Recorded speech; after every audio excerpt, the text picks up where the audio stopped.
दोबारा पढ़ाओ सर अब सारा। मरवाओगे यार, मैं आपको भेज दूंगा ऐसा वीडियो, प्लीज दोबारा से ऐसे मत करो, मैं भेज दूंगा। कहने का मतलब ये है कि जो हमारे जो ज्योतिष है हम तो वही करना है, हमें तो और मतलब कोई नहीं। लेकिन जो मैं बात एक कह रहा था मनीष जी, वो ये थी कि जब तक मतलब गोरों की सरकार रहेगी तो Bhagat Singh will be considered as terrorist, Udham Singh will be considered terrorist, हम कंसिडर करेंगे martyr. But there is a difference. Difference का मतलब क्या है कि उधम सिंह जी ने ऐसे किसी आदमी को गोली नहीं मारी या किसी को कत्ल नहीं किया जो निर्दोष था। He went to London to target only general Dyer, that's all. उसने दूसरे किसी को नहीं किया क्योंकि उसने दूसरे को मारो। टेररिस्ट का सीधा मतलब होता है जो बेमतलब लोगों को मारो, जैसे कसाब हो गया, मतलब वो कोई हॉस्पिटल में या मतलब विक्टोरिया टर्मिनस स्टेशन में किसी को ही मार दिया है, एक्स वाई जेड।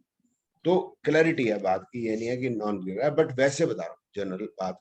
ये भगत सिंह, उधम सिंह हो गया, चंद्रशेखर आजाद है, इनको कभी भी इज्जत नहीं दी जाएगी। इनको हमेशा कातिल ही कहा जाएगा या टेररिस्ट ही कहा जाएगा जब तक सरकार जो है वो गोरों की रहेगी। इंडियन सरकार हो जाएगी तो बदल जाएगा, और आगे सरकार और बदली तो हो सकता है कि नोट पे गोडसे की फोटो छपे, वो खैर बहुत मुश्किल है, बट वो हो भी सकता है, होने को कुछ भी हो सकता है। सर एक बार ये 510 वाला दोबारा से रिपीट कर दो।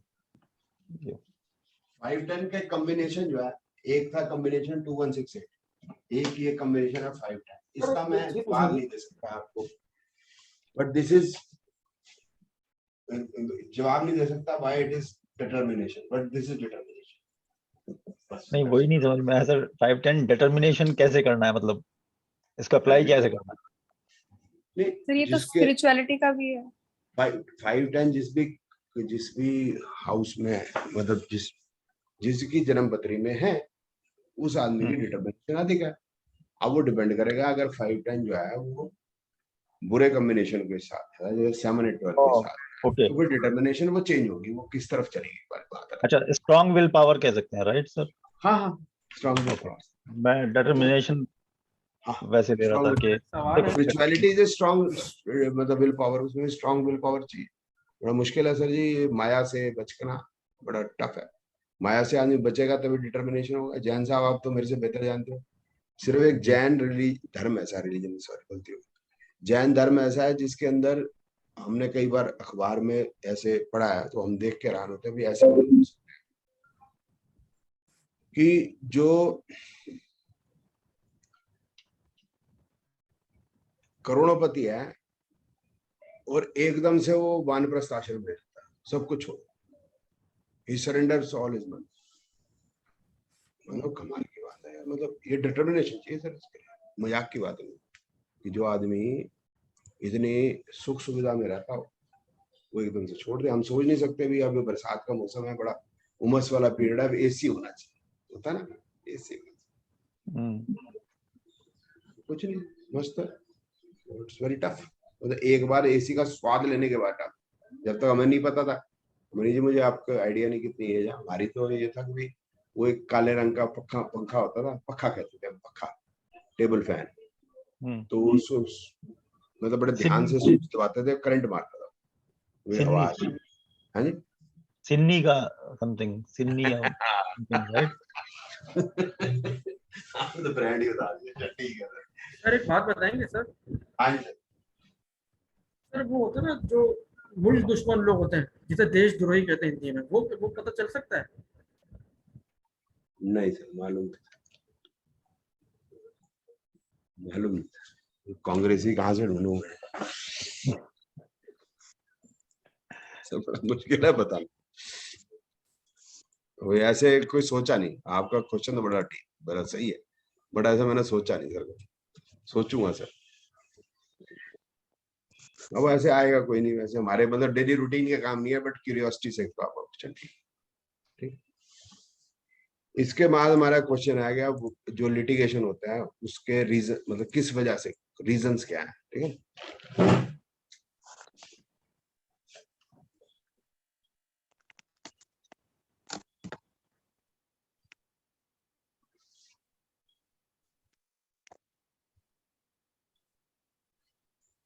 सर अगर 5-10 है तो वो डिटर्मिनेशन का है, बट ये पता लग सकता है कि किस चीज का डिटर्मिनेशन है। हाँ, वो तो आपको देखना पड़ेगा भाई। एजुकेशन के हाउसेज है तो एजुकेशन का है, शादी के साथ और शादी की डिटर्मिनेशन है। तो बड़ा होके क्या बनेगा, बोले पापा बनूंगा, हस्बैंड बनूंगा। बट नॉर्मली ये अध्यात्म का है। मतलब अगर अगर ये ठीक, सिर्फ 5-10 है तो इट इज अध्यात्म का। या चांस की बात है कि 7-8 12 +9 भी हो सर। नहीं, वो हाँ सर, फैसिलिटेट अगर दो 5-9 दो हाउसेज जो है ना वो इसके फैसिलिटेटर है।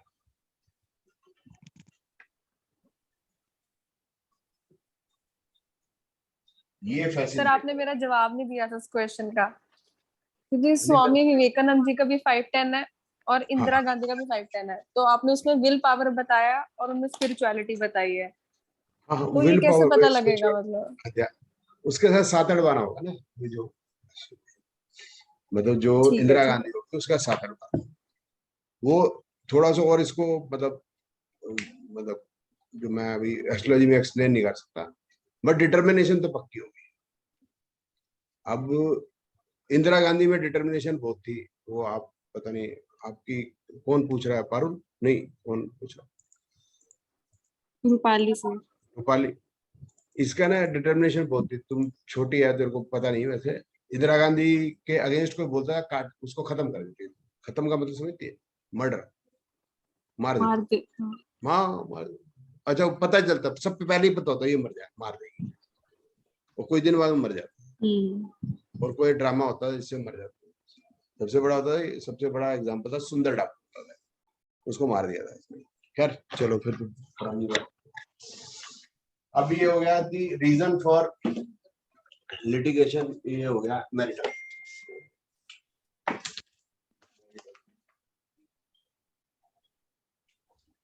इसके बाद हो रहा है लड़ाई झगड़ा।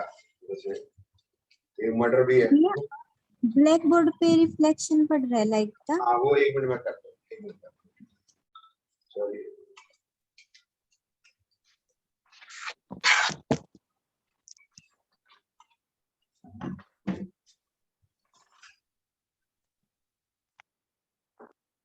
Physical fight, Mars and Sachan, देखिए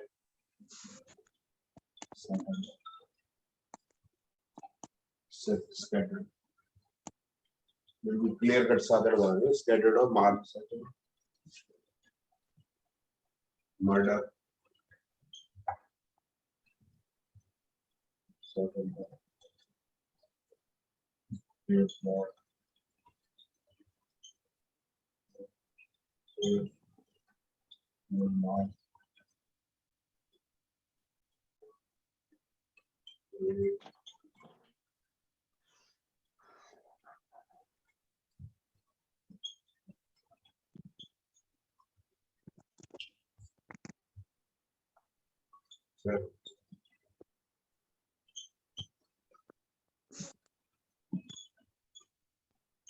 शेयर वाला तो वही होगा।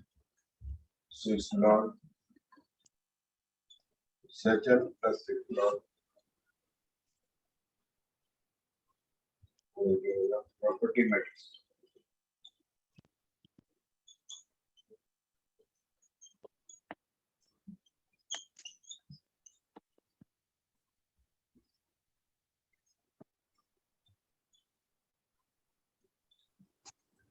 सर आपकी बुक का कौन सा पेज नंबर है? मत पढ़ना, उसमें एक तो गलती है।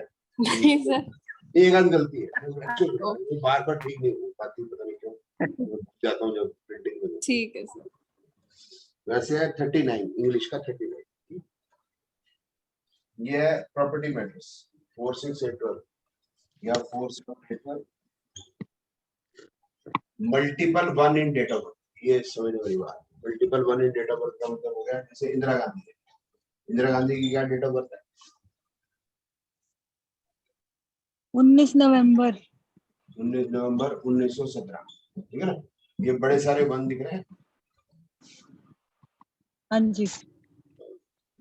तो बड़े सारे 1 हो जाएंगे और ये कॉम्बिनेशन होएगा, तो इसका मतलब प्रॉपर्टी जो है वो डिस्प्यूट में बढ़ जाएगी और फिर उसका लिटिगेशन शुरू होगा। उसमें कई टाइप के डिस्प्यूट हो जाते हैं, लिटिगेशन हो जाते हैं। जैसे होता है ना नोएडा के अंदर वो जी प्रॉपर्टी बन रही है जी, फिर वो रुक गई जी, वो किसान लेट गए जी, फिर जब प्रॉपर्टी बननी बंद होगी बिल्डर क्या करे, बिल्डर के ऊपर केस हो गए, बिल्डर अंदर, तुम जलंधर, मतलब ये सब ऐसा भी हो सकता है। कोई आपने प्रॉपर्टी ली हो, उसके कागज गलत निकल आए, ठीक है, दूसरा आया नहीं मेरा है। एक का हो गया था कि वो कंस्ट्रक्शन कर रहा था, वो वैसे मेरे पास आया फैक्ट्री कंस्ट्रक्शन, तो मैं तो कुछ बोला, मैंने तो ये बोला कि मैं कोई प्रॉब्लम तो नहीं आ रही, बोला कोई प्रॉब्लम नहीं है, बड़ी स्मूथ बन रही है। अब जिस दिन उसने उद्घाटन करना था, भूमि पूजन पे तो कुछ नहीं हुआ, लेकिन जब उद्घाटन करना है तो एक आदमी आ गया, बोलता है ये मेरा प्लॉट है, इस पे आपने बना दिया। फिर वो मैटर वो उधर चला गया, क्या नाम है, जेई के पास, जिसने जूनियर इंजीनियर होता है जो बताता है ये आपका प्लॉट है, नंबर आपका है, तो वो तो सॉरी कह रहा, बस वो कुछ कह नहीं रहा। तो फिर सेटलमेंट होती है, फिर सेटलमेंट यही होती है, भाई आधे में भाई आधे दे सकता हूँ, यही होता है। ऐसे भाई उसके 25 लाख लग गए तो वो दूसरा ऑफर करता है 2 लाख और 5 लाख में 10 लाख ऐसे करके, है ना। तो ऐसे कोई भी टाइप का डिस्प्यूट हो सकता है, आप क्या नहीं कह सकते, फिर वो कोर्ट में चला जाए सब कुछ। सर थेफ्ट में कौन से हाउसेस सिग्निफाइड है? सिर्फ सैटर्न और 6th लॉर्ड? शेयर वाला तो है ही, वो तो लिटिगेशन होता है। ओके। साथ में जो है ये 6th लॉर्ड की दशा होगी या भुक्ति होगी या अंतरा होगा, शनि की भी दशा भुक्ति, वही अंतर दोनों हो गए। ओके। लॉर्ड का मतलब एंडिंग, उसका शनि ना आए, शनि ना आए, 6th लॉर्ड के साथ उसका कंजंक्शन हो तो वो भी चलेगी गाड़ी। इन्वॉल्वमेंट का मतलब यही है, आइदर बाय कंजंक्शन और हॉस्पिटल इज पॉसिबल, लेकिन वो शनि खराब होना चाहिए। शनि बता रहा है 5 9 11, फिर नहीं, फोर्जरी।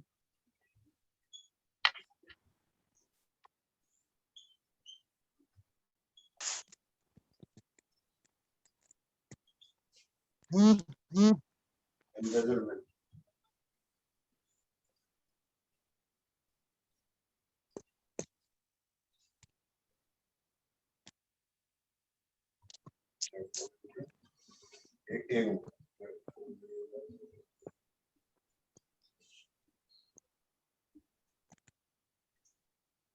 एक होता है धोखा, एक हो गया फोर्जरी,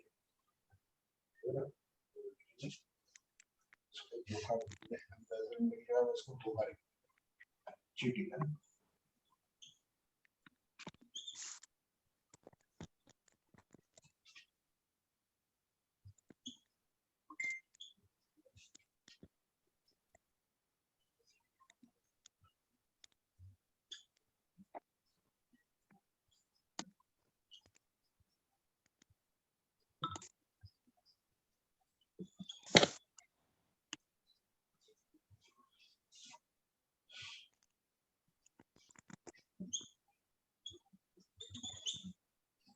फोर्जरी होगी 368 या 3612 या 3812, 3 के साथ 6 बना देना चाहिए मोटे तौर पे, प्लस मरकरी एंड जुपिटर, मतलब मरकरी जुपिटर भी खराब होने चाहिए, पॉजिटिव होंगे तो बात नहीं होती।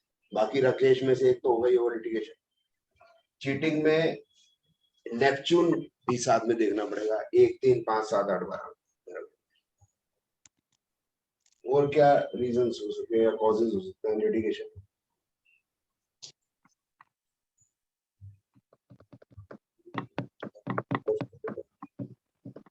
ये मर्डर हो गया, और क्या क्या तो आपने क्या लिखा है चीटिंग के ऊपर, क्या लिखा है 368 वाला शुरू में क्या लिखा है? तो चीटिंग के ऊपर क्या लिखा है आपने 368 से पहले? फोर्जरी। सर ये जो बिजनेस रिलेटेड केसेस होते हैं ये फोर्जरी में आएंगे, प्रॉपर्टी में?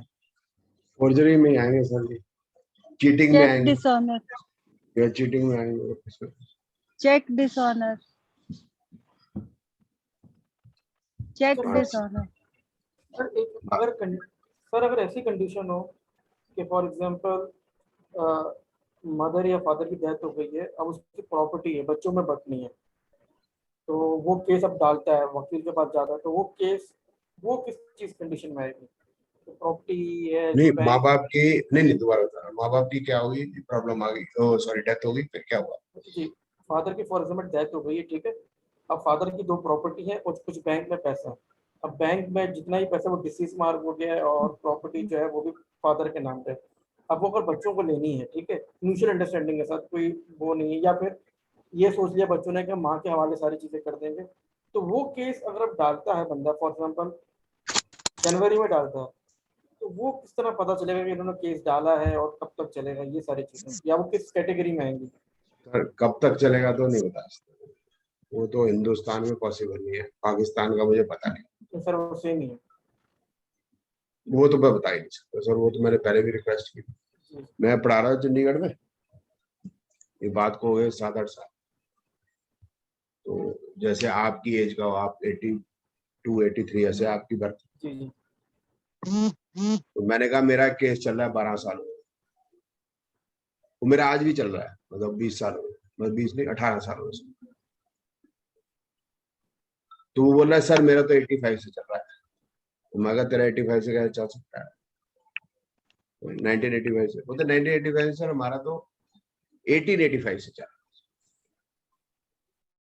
तो केस का नहीं कह सकते सर कितना चलेगा, ये नहीं कहते। आपका सवाल है, मतलब इंडिया में तो सर जी क्लियर है, मुझे पता नहीं वहां का। जैसे बच्चे हैं, फादर की डेथ हुई है, बच्चे केस कर ही नहीं सकते, केस ही खारिज हो जाएगा, माँ को ही मिलेगा सब कुछ, जो मर्जी उखाड़ ले वो। ठीक है, सेम यहाँ पर भी यही है। मुझे उसका पता नहीं सर, मतलब जो आप कह रहे हैं तो वो केस ही खारिज हो जाएगा। बात करो, अब बात आ गई कि बच्चे चीट है या नहीं, तो वो फिर ये है सर, जिसका नेपच्यून 1 3 5 7 8 12 है, उसका मरकरी भी खराब है, जुपिटर भी खराब है, खराब हो, मतलब यही कॉम्बिनेशन, वो चीट है। वो कुछ भी, कोई भी कहीं भी चीटिंग कर सकते हैं, अब कहाँ करेंगे ये मुझे पता।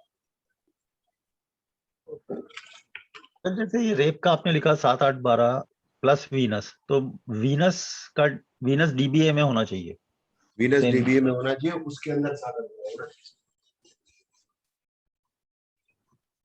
मतलब बाकी वीनस में planet- और वीनस का ही डीबीए होना चाहिए। हाँ, वीनस में कहीं एक जगह होना चाहिए डीबीए, मतलब मोस्टली डी एंड बी। हाँ नॉर्मली ए तो हमेशा ज्यादा लंबे होते हैं, मैं लंबे चाहिए भी नहीं।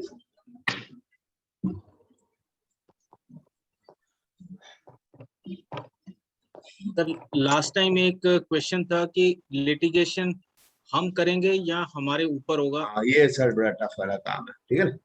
तो ज्योतिष में उसका आंसर है, लेकिन प्रैक्टिकली इतना ज्यादा काम नहीं करता, 100% रिजल्ट नहीं आएगा, मैं बता देता हूँ उसको। उसके लिए हमें न्यूमरोलॉजी जोड़नी पड़ेगी सर, करना पड़ेगा, ठीक। Right sir.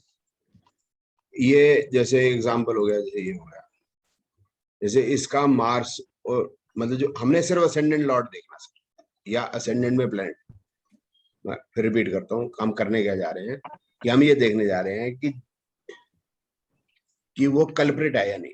कल्प्रिट है तो उसके ऊपर हो जाएगा, कल्प्रिट नहीं है तो वो करेगा। नॉर्मली होता कई बार कल्प्रिट होता, वो भी कर देता है। हम इतना बता सकते हैं, मेरा पॉइंट समझ आए। मैं फिर रिपीट करता हूँ, आपका क्वेश्चन था, मैं थोड़ा मेरे कंफ्यूजन हो गई। आपका क्वेश्चन था कि कौन करेगा, मैं ये बता रहा हूँ कि मैं कौन करेगा मैं नहीं बता, मैं ये बता सकता हूँ कल्प्रिट है या नहीं, उसके हॉरोस्कोप देख के, ठीक है। तो भाई उस पे हुआ है तो वो ठीक हुआ है या नहीं हुआ, वेदर इज कल्प्रिट और नॉट, हम ये बता सकते हैं। तो जैसे ये मार्स जो है, इसका असेंडेंट में 7 8 12 बता रहा है, 6 8 12 बता रहा है। तो अगर ये प्योर होता, प्योर का मतलब 5 9 11 वगैरह ये सब होता, तो अगर इसके ऊपर केस हो जाता तो हम ये कहते हैं कि ये झूठा केस है, ये आदमी की मेंटली, मतलब इसकी इंटेंशन नहीं है गलत काम करना। ये एस्ट्रोलॉजिकल जवाब है, 100% मैं आपको बताता हूँ, इट्स अ ग्रे एरिया। इसको बिल्कुल फिट करने के लिए हमें न्यूमरोलॉजी ऐड करनी पड़ती है। अब आपने क्वेश्चन किया है सर, ये अफगानिस्तान जैसे कंट्री में बहुत से लोग टेररिस्ट एंड मर्डर, तो इन सब में क्या मिलता है? यही मिलता है सर, 7 8 12 डीएनए है ना सर। जो रिलीजन, 3 रिलीजन हुए हैं स्थल के अंदर, रेगिस्तान, तीनों अब्राहमिक रिलीजन है, मुस्लिम, क्रिश्चियनिटी और जू। आप ये देख लें कि आप क्रिश्चियनिटी को देख लो पूरी, आप सिर्फ अफगानिस्तान की बात करो, आप ऑस्ट्रेलिया की बात भी करो ना, आप अमेरिका की बात करो, ठीक है ना। हम क्यों नहीं बात करते? क्योंकि उन्होंने वहां के नेटिव्स को तबाह कर दिया, ये तो मतलब अफगानिस्तान में कम से कम लड़ तो रहे। गोरे चाहें तो यहाँ पर हो जाएं, सारे गोरे मार दें इन नेटिव्स को, अगर ये लड़ाके ना हो तो ये गोरे मार दें। क्यों अमेरिका को, क्यों खुजली कौन सी है, मुझे ये नहीं समझ आ रही ना। आप सुनिए वैभव जी, अमेरिका को खुजली किस बात की है? What he gets from Afghanistan? कोई तो रीजन होगा, ऐसे क्यों बैठा, क्यों अपने बंदे मरवाना चाहता है, क्यों इतना पैसा लगता है? मामूली पैसा है सर, उसको अफीम मिलती है वहां से। वर्ल्ड में 3 चीजें हैं जिसके अंदर जो धंधा है एक्चुअल में। एक है तेल, एक है drugs includes pharmaceutical, and third is war equipment. ये 3 मेन धंधे हैं वर्ल्ड के, चौथा कोई धंधा नहीं है। बाकी जो हम कर रहे हैं, हम सब समय को टाइम खोटी कर रहे हैं, और टाइम खोटी कम पैसा है।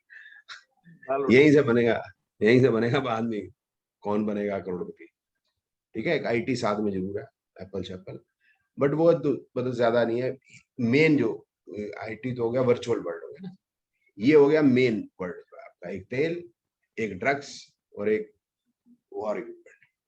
तो वहां क्या मिलता है उसको? अफगानिस्तान ड्रग्स और वॉर। तो वो वहां पर इसलिए घुसा है अफगानिस्तान के अंदर। सवाल ये है कि वो लोग क्या लड़ते क्यों? आप देखो ना, पिछले 2500 साल से लड़ रहे हैं ना यार, उनके खून में वही है। आप गोरों को देखो कितने टाइम से लड़ रहे हैं। यूरोपियंस हैं, उनकी खुजली कहाँ मिटती है? मिटती नहीं उनकी। अमेरिका, रशिया, ये तो they are always at war. America का एक दिन बता दो जब वो लड़ाई पे नहीं है, हमेशा लड़ाई पे। कहीं ना कहीं फोर्सेस लगी हुई है उसकी, कहीं ना कहीं जा जाके लड़ाई करते हैं। हम भी लड़ाई पे हैं, लेकिन हम जा जाके नहीं हर जगह खुजली करते हैं। इनकी आदत है, they have a nature to fight.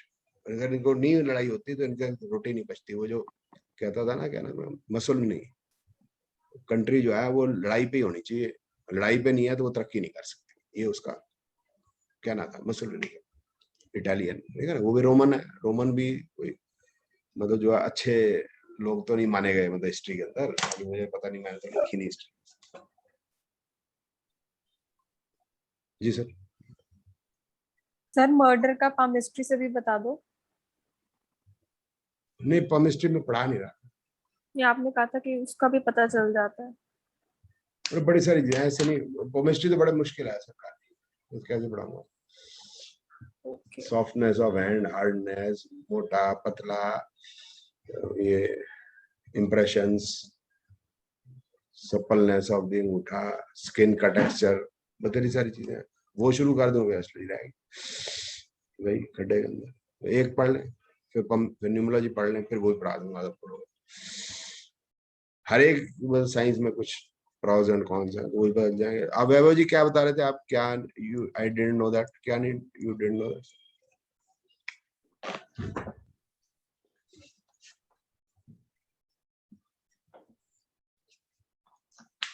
चलो कोई बात नहीं।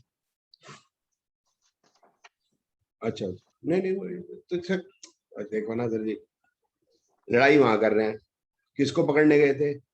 बिन लादेन को। बिन लादेन कहाँ बैठा? पाकिस्तान। पागल बना रहे हैं आपको। इराक में किसको मारना है? सदाम हुसैन को। सदाम हुसैन के बाद एटम बम है जी, सदाम हुसैन फलाना ठिकाना लाना फलाना, निकला गया कुछ नहीं। उसकी कंट्री का बड़ा गर्क करते थे, अच्छे भली जो है अपना जो भी कर रहे थे, आपस में झगड़ रहे थे, कुछ भी कर रहे थे। तू कौन है भाई, तू क्यों अपना उसका बाप बन रहा है? बस बात ये। ईरान इराक का झगड़ा था या कुर्दों के साथ झगड़ा है, जो भी है उनके घर का झगड़ा ना। तुझे क्या प्रॉब्लम है? तेल तेल तेल चाहिए। उसके बीच में लोग मर जाए, इनको कोई मतलब ये आप समझते हो गोरों का कोई वो है? ये ह्यूमन राइट रूट क्या, ये ड्रामा से। ये तो हमारे लोगों को बताने के लिए, तुम ह्यूमन राइट्स नहीं कर रहे, तुम हमें क्या बता रहे भाई? मनीष जी कब गई इंडियन फौजें बाहर लड़ने? हम बांग्लादेश गए, बांग्लादेश को दे दिया। मालदीव गए, मालदीव को दे दिया। श्रीलंका गए, भाई तुम जानो, हमने कुछ नहीं करना, हमें बता रहे हैं ह्यूमन राइट। तुमने सारे पूरी दुनिया पे कब्जा कर लिया, दुनिया के लोगों को तुमने स्लेव्स बनाया, अफ्रीका के लोगों को तुमने स्लेव्स बनाया, सब गंद खाना किया तुमने। ऑस्ट्रेलिया के मेयोरीज को तुमने मार दिया, न्यूजीलैंड के मार दिया, वो जो है अमेरिका के जो वो है रेड इंडियंस, उनको मार दिया तुम। ह्यूमन राइट्स तुम बताओ, ये बताएंगे सब यही है भाई, राइट है। ठीक। अब एक चीज और होती है वास्तु, आजकल बड़ी ज्यादा जो है फैशन में, ये भी हमें पढ़नी जरूर होती है, मतलब हमें समझ होनी चाहिए एटलीस्ट। सर टैरो कार्ड कराते हो? जो तेरा ना पढ़ ले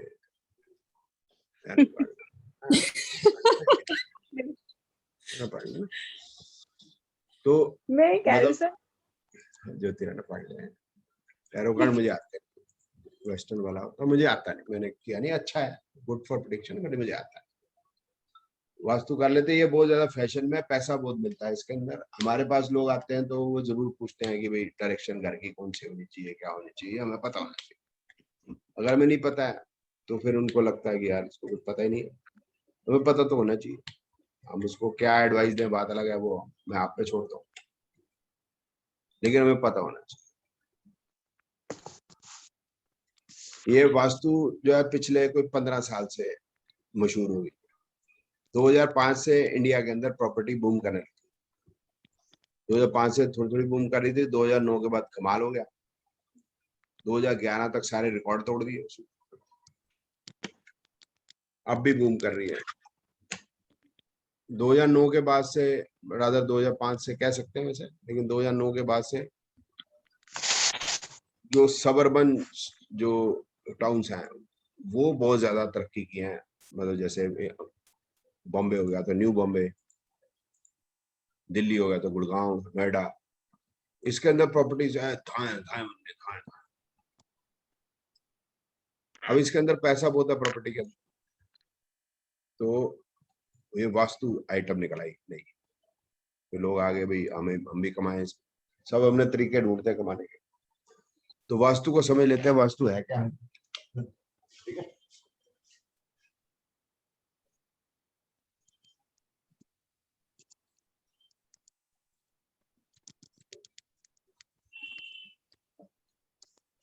तो 5 एलिमेंट्स हैं आपको, earth, water, fire, air and space.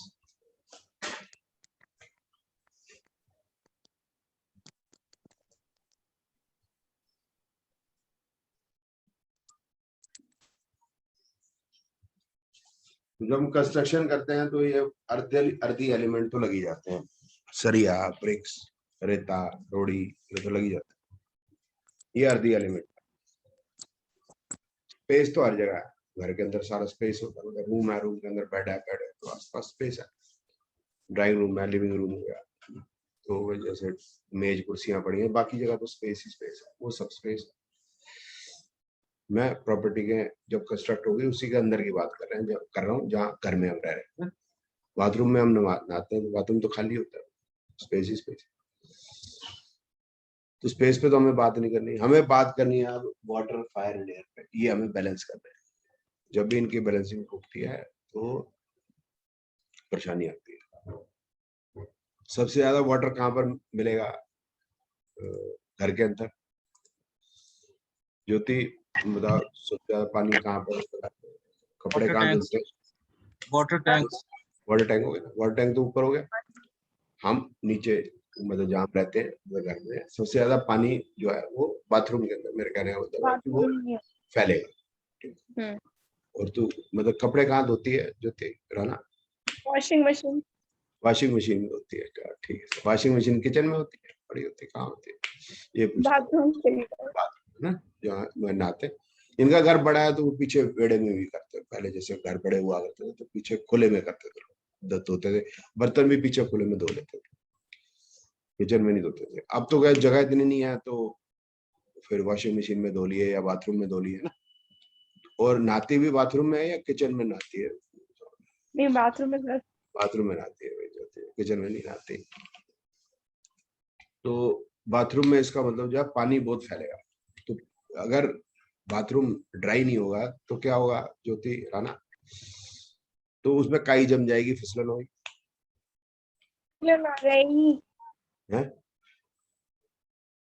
सीलन आ जाती है ना सर, वहां पे सारा खराब हो जाता है। सीलन में नीचे अगर नहीं है तो फिसलन होगी, हाँ ड्राई हो जाना चाहिए, बीच में सूख जाना चाहिए, ठीक है। तो सुखाने का तरीका कोई हम एयर ब्लोअर तो मारेंगे नहीं जाके, तो इसका मतलब सनलाइट उधर आनी चाहिए, ठीक है। इस तरह से अगर हम किचन में जहाँ बर्तन धुलते हैं तो वहां बर्तन जहाँ सिंक है वहां पर भी धूप आनी जरूर चाहिए। अगर धूप नहीं आएगी तो क्या होगा, फिर कॉकरोच ज्यादा आएंगे। Sunlight is natural disinfectant.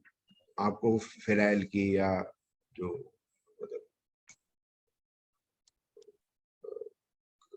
कीड़े कूड़ों के लिए ज्यादा जो है डिसइंफेक्टेंट छोड़ने की जरूरत नहीं पड़ेगी, वो अपने आप ही मर जाएंगे। धूप अच्छी तरह पड़ेगी वो वहां पर ठहर नहीं पाएंगे। सबसे ज्यादा जरूरत कहाँ है, जहां पर गीलापन हो, जहां भी सीलन हो वहां धूप पड़नी चाहिए। सीलन हो जाए, पानी ज्यादा हो वहां पर, जैसे किचन के अंदर भी फूड जो है वो नाली में जा रहा है, तो ऑब्वियस है नाली के अंदर से जो कॉकरोच या कीड़े होंगे वो फूड को खाने के लिए ऊपर की तरफ भागेंगे, ऊपर किचन में आ जाएंगे। किचन में आएंगे तो अंदर और जगह फूड है, उधर और घूमते फिरेंगे, तो तबीयत खराब होगी आप, ठीक। तो धूप पड़नी चाहिए, ठीक। और घर जो है आजकल तो नहीं, बट पहले हम कहते हवादार होना चाहिए, क्योंकि पहले एसी का कॉन्सेप्ट नहीं था, ठीक है। लेकिन हवा तो लगनी चाहिए। अगर आप बंद ही रहता घर, एसी ही चलता रहता है, तो आप देखोगे कि उस घर के अंदर जो है वो फ्रेश एयर की वो फील एक होता है कि फ्रेश एयर नहीं है। तो इसका मतलब है कि हमें नेचुरल एयर फ्लो और धूप, खासकर उस जगह पे जहां पर गीलापन ज्यादा चाहिए, ठीक है। तो ज्योति राणा दिल्ली में रहती है, नैना में थोड़ा सा नैना में रहती है, बाकी कहाँ रहती है? सर टोडापुर विलेज पहाड़ी इलाका हमारा। तो टोडापुर वही नैना के पास ही है ना, मतलब इंदरपुरी के पास।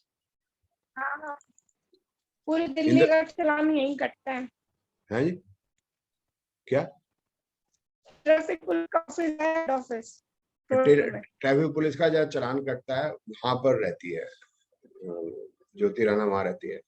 तो ज्योति राणा सूरज कहाँ से उगता है तुम्हारे टोडापुर विलेज में, कौन से डायरेक्शन में उगता है?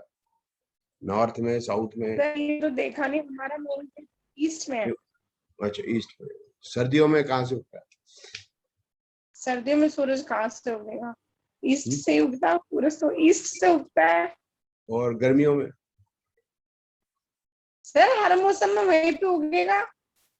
ठीक ठीक, ओके ओके। तू जैसे कह रही है, मैं तो टोडापुर गया नहीं ना, तो मेरे को पता नहीं है इसलिए पूछा।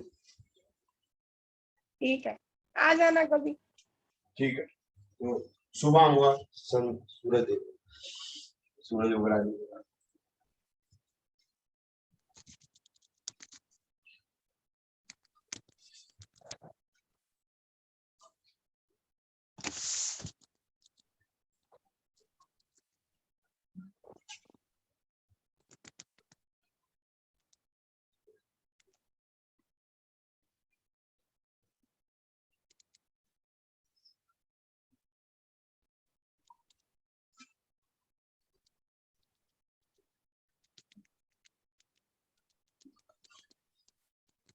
ये ज्योति, ये जो है ना, अर्थ जो है ये इंक्लाइंड है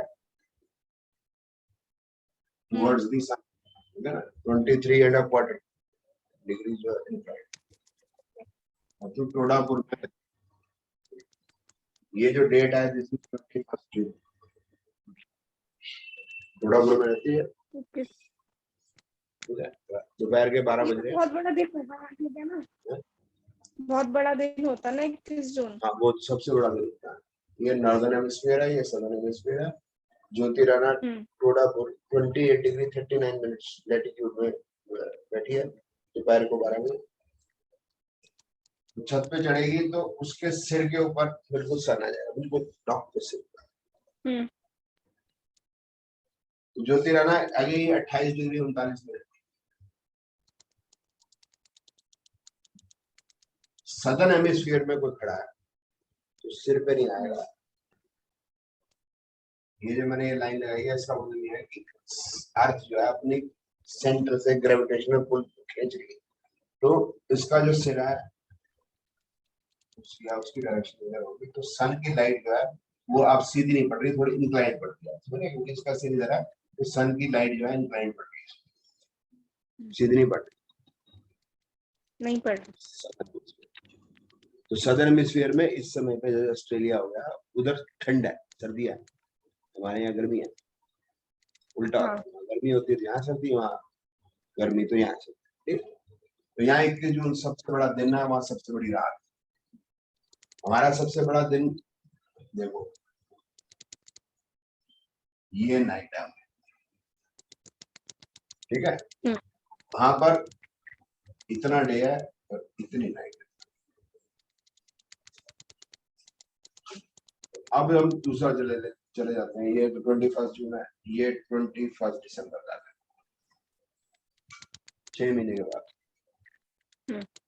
अब जो सदर्न हेमिस्फीयर का है उसको ये सेंटर ऑफ ग्रेविटी ऐसे कहेंगे, सन की लाइट उसके सिर को सीधा सिर पर पड़े, और ज्योति राणा जो खड़ी है तो उसके इंक्लाइन पड़ेगी जा,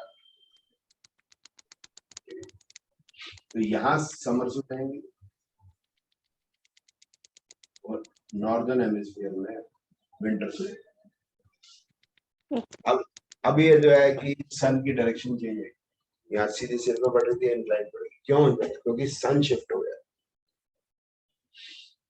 इंक्लाइन पड़ेगा, सन शिफ्ट हुआ, शिफ्ट से अर्थ हुई है, लेकिन हमें ऐसा लगेगा सन शिफ्ट हुआ है। तो ये समझ लो नॉर्थ है, ये साउथ है, ये ईस्ट है, ये वेस्ट है,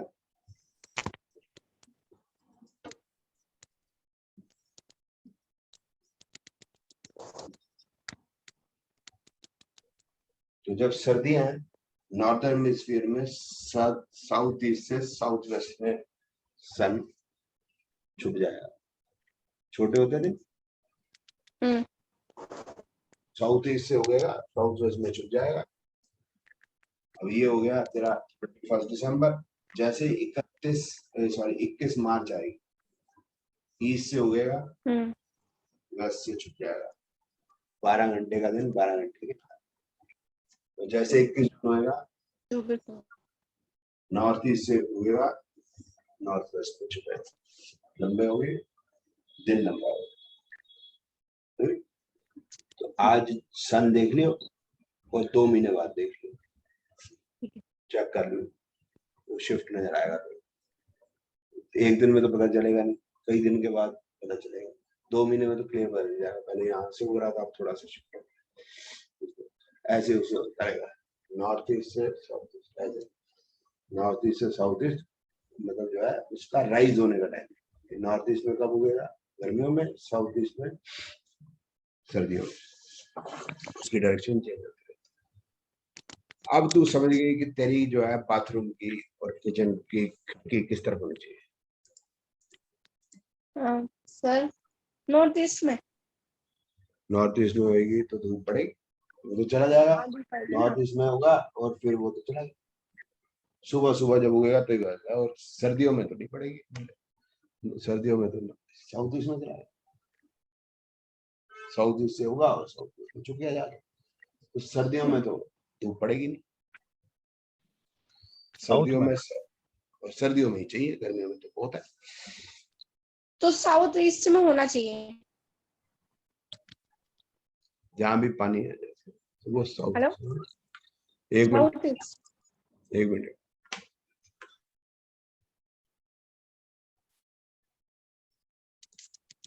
हेलो हेलो, हाँ आ रही है वॉइस, साउथ ईस्ट में होना चाहिए, साउथ ईस्ट में हो, साउथ में हो या साउथ वेस्ट में हो, तो आपको सर्दी में भी गर्मी में भी बाथरूम में पूरी धूप पड़ेगी, और ज्यादा देर तक मिलेगी, ज्यादा देर रहेगी तो सूख जाएगा, जितना मर्जी पानी डालोगे उसको आप जैसे झाड़ू से साफ भी नहीं करते तो भी वो सोख रहे, सूरज जो है उसी गर्मी जो है इवेपोरेट कर। अब हवा की डायरेक्शन क्या होती है?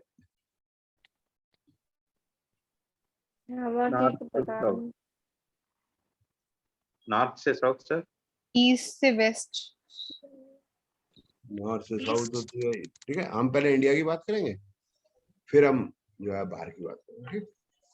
तो साउथ ही आएगी। साउथ आएगी, साउथ से आएगी,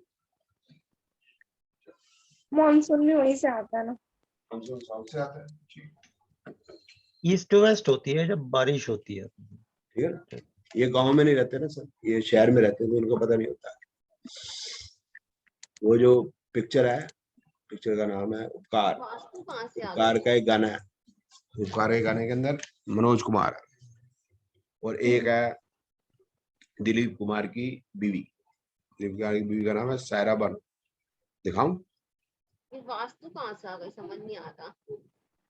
वास्तु आ गया ना, मैं लेके आया हूँ। वो लोग पूछते हैं, तो पूछेंगे आपसे आके मेरी जन्म पत्री है तो मेरे घर की डायरेक्शन क्या होनी चाहिए, हाँ सर, ये क्वेश्चंस होते हैं। पूछते हैं तो मैं बता दो। मेरे को क्या टाइम या रोटी करना, मेरा मतलब ही नहीं।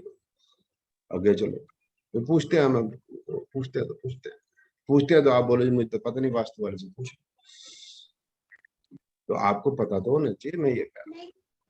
हमें नहीं बात समझ में आई।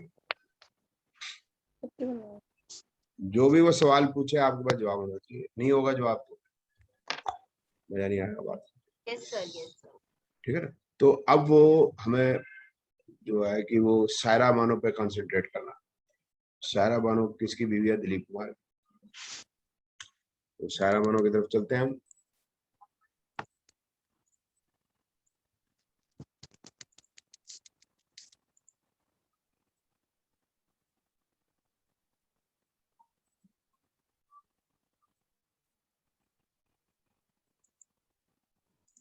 ठीक है ना। ये क्या कह रही है ज्योति, ये क्या कह रही है? मैं सुनाई दिया या हो सकता है कनेक्शन में कुछ दिक्कत आवाज हो? नहीं आ रही, नहीं आ रही थी? वॉइस नहीं आ रही सर। अच्छा अच्छा, कोई बात नहीं। नहीं आ वो जो मैंने तो सायरा नहीं आ बानो देखी, सायरा बानो ज्यादा देखी नहीं तेरे को, आई एम सॉरी। तो वो कह रही है पूर्वा सुहानी आए। पूर्वा है ना, ये देखो गाने का टाइटल है, ठीक है ना। टाइटल कहाँ चला गया? पूरब और पश्चिम, पूर्वा सुहानी आई रे, ठीक है ना। ये तो फिर तू खुद देख लियो, मुझे सुना के क्या करना है, ठीक है। वो तो खुद सुन लियो, पूरा पश्चिम। ठीक है ना। पूरब पूरब पश्चिम, हाँ उपकार नहीं है, सॉरी पूरब पश्चिम, सॉरी।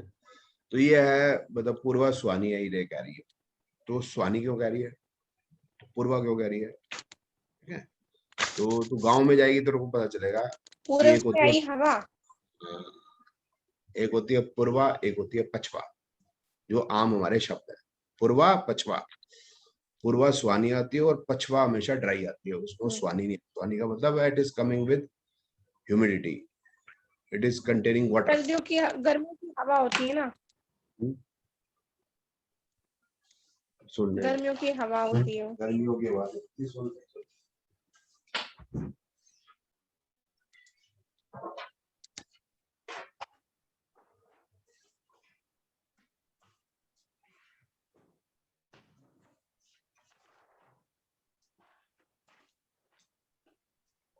ये सुनना है, ठीक है। मैं 2 मिनट 5 मिनट ये हिंदुस्तान, ज्योग्राफी पढ़ा रहे हो?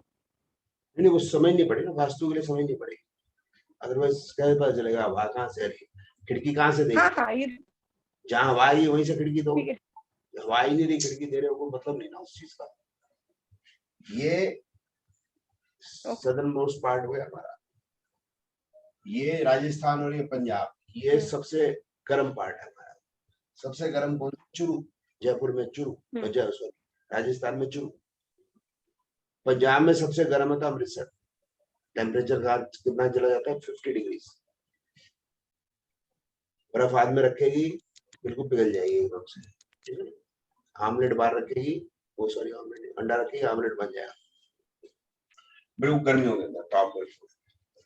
लेकिन यहाँ टॉप गर्मी की बात करूँ जून मई, ठीक है। तो यहाँ पर बे ऑफ बंगाल, इंडियन ओशन और सऊदी अरेबिया, अरेबियन सी, इधर टेम्परेचर कितना होगा समुद्र में? 30 degree. So difference is 20 degree, difference in temperature is 20 degree. 20 degree का टेम्परेचर का डिफरेंस होगा, क्या होगा, यहाँ से मानसून शुरू होती है केरल से, हवाएं हाई प्रेशर से लो प्रेशर तक, यहाँ पे हाई प्रेशर, इधर है लो प्रेशर। यहाँ भी सब जगह 45 से कम टेम्परेचर नहीं है, इनके अंदर सब 45, कम से कम भी हुआ तो 41-42 चाहिए सब जगह। ये डेक्कन प्लेटो है, ये गंजेटिक प्लेन्स है, ये डेजर्ट हो गया, ठीक है ना, यहाँ भी प्लेन्स है। अब यहाँ पर इंडियन समुद्र नहीं है ना सर यहाँ। यानी मैं कहा समुद्र नहीं है ना वहाँ पे ज्यादा, इसलिए वहाँ पर गर्म 5 हवा मिनट आता है। बोलिए, मैंने बोला 5 मिनट सुन लो। तो यहाँ पर जो है इंडियन ओशन से, अरेबियन सी से और बे ऑफ बंगाल से हवाएं जो है केरल में सबसे पहले मानसून शुरू होता है, बारिश शुरू। उसके बाद ये हवाएं सक कर जाती है, कैपिलरी एक्शन होता है अपने आप, ये तो नेचर है, वो कुछ कर नहीं सकते। यहाँ पर बारिश शुरू हो जाती है, मेघालय, चेरापूंजी, इस समय तो सबसे ज्यादा बारिश यहाँ पे हो रही है, लेकिन उसके आसपास। फिर उसके बाद हवाएं जो है ये बे ऑफ बंगाल से इस तरफ चलनी शुरू होती है। इस तरफ कहाँ चल रही, ये कौन सी डायरेक्शन हो रही, यहाँ से यहाँ, कहाँ से आ रही है हवा, पूरब से पश्चिम की तरफ। ईस्ट टू तो वेस्ट। ये जितना हमारा गंजेटिक प्लेन हो गया, उड़ीसा हो गया, छत्तीसगढ़ हो गया, मध्य प्रदेश हो गया, आंध्र प्रदेश हो गया, सब जगह ये पूर्वांचल, सब स्टेट्स में, ये सारे हिमाचल, पंजाब, उत्तर प्रदेश, बिहार, झारखंड, छत्तीसगढ़, मध्य प्रदेश, उड़ीसा, वेस्ट बंगाल, आंध्र प्रदेश, सब जगह, इवन महाराष्ट्र से, ठीक है। उसके बाद क्या है, बरसातें जब खत्म होने को जाती है तो मानसून वापस आता है। तो तमिलनाडु का जो कोस्टल एरिया है, इधर बरसात नहीं हो पाती क्योंकि वो कैपिलरी एक्शन में स्टक हो गया। उल्ट जब मानसून वापस जाता है हवाएं यूं चलती है, तो इधर से नॉर्थ ईस्ट हवा जो है तमिलनाडु को जो है वो बारिश देती है। तमिलनाडु को जब बारिश देती है तो नॉर्थ ईस्ट से आती है। कैसे आएगी भी मैं बताऊंगा, इसके आने का तरीका अलग है, इसका अलग है। सर्दियों में यहाँ पर 0 डिग्री टेम्परेचर होता है, चुरू में, अमृतसर में 0 डिग्री टेम्परेचर है। तो हवाएं जो है पूर्वा पछवा चलने लग जाती हैं, वेस्ट टू ईस्ट। तो सर्दियों में पछवा, मानसून में पूर्वा, तो पूर्वा पछवा ही। और इधर जो हो गया कोस्टल एरिया होता है, इधर ऐसे चलते सी ब्रीज, लैंड ब्रीज, तो ये भी पूर्वा पछवा ही, दिन और रात पूर्वा पछवा ऐसे हर जगह। जब भी वो पहले हम देखा करते थे मौसम, तो क्या होता था, गोवा, तटीय गांधी प्रदेश, अंडमान निकोबार द्वीप समूह, बारिश होगी डेली। उधर क्यों होती है बारिश, क्योंकि सी के साथ है लैंड ब्रिज, सी ब्रिज चलती रहती है, ठीक है। तो मेनली जो है हमारी पूरे इंडिया के अंदर ज्यादा, मतलब आप ये समझ लो 80% से ऊपर पूर्वा पछवा। तो गुजरात का एरिया उधर अलग है, अरेबियन सी से उठती है, वो अलग है, लेकिन बाकी सब जगह पूर्वा पछवा होती है, ठीक है।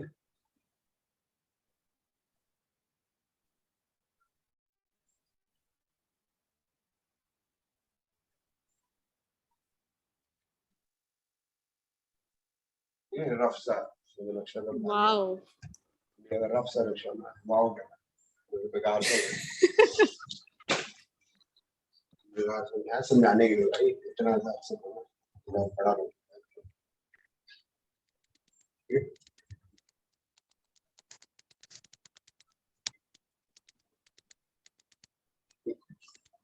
अब ये जो एरिया है, ये जो भारत है, इधर में 2 मंदिर है, एक ईस्ट में और वेस्ट में, ये वेस्ट है। तो यहाँ कौन सा मंदिर है, यहाँ है,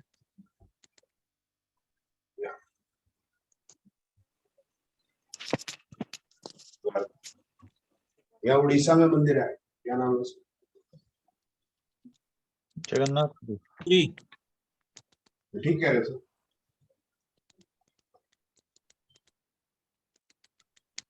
ये क्यों, कौन से भगवान के मंदिर है, विष्णु। भगवान कृष्ण, ठीक है, भगवान कृष्ण के मंदिर द्वारका और जगन्नाथ।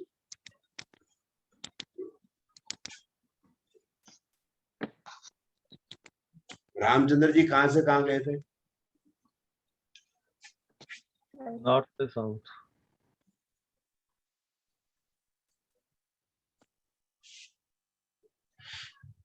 तो रामचंद्र जी नॉर्थ से साउथ गए थे तो क्या करते गए थे?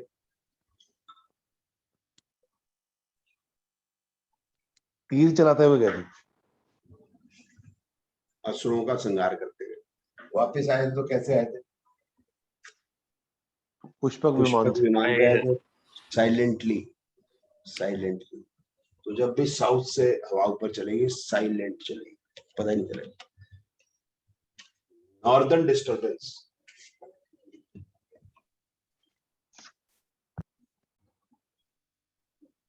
Always come with strong. Northern disturbance जब भी आती है हिमालय से जो आएगी तो हेल स्टॉर्म लेके आती है। और भगवान जो कृष्ण का जो पाथ है वेस्टर्न से ईस्ट या ईस्ट से वेस्ट, भगवान कृष्ण का पाथ है वो मध्यम पाथ है हमेशा।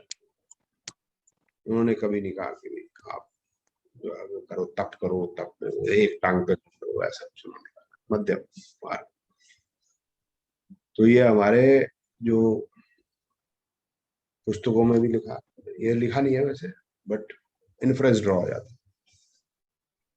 ज्योग्राफी भी पढ़ सकते हैं राम और कृष्ण के जीवन से,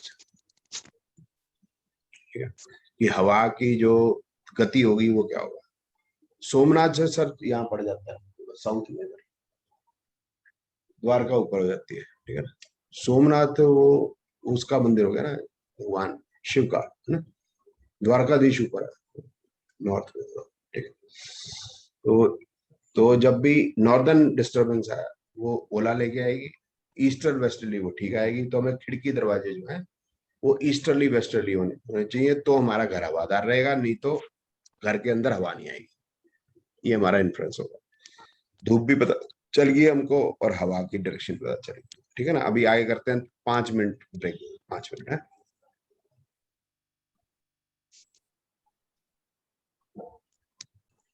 अभी इसको ना मतलब बड़ा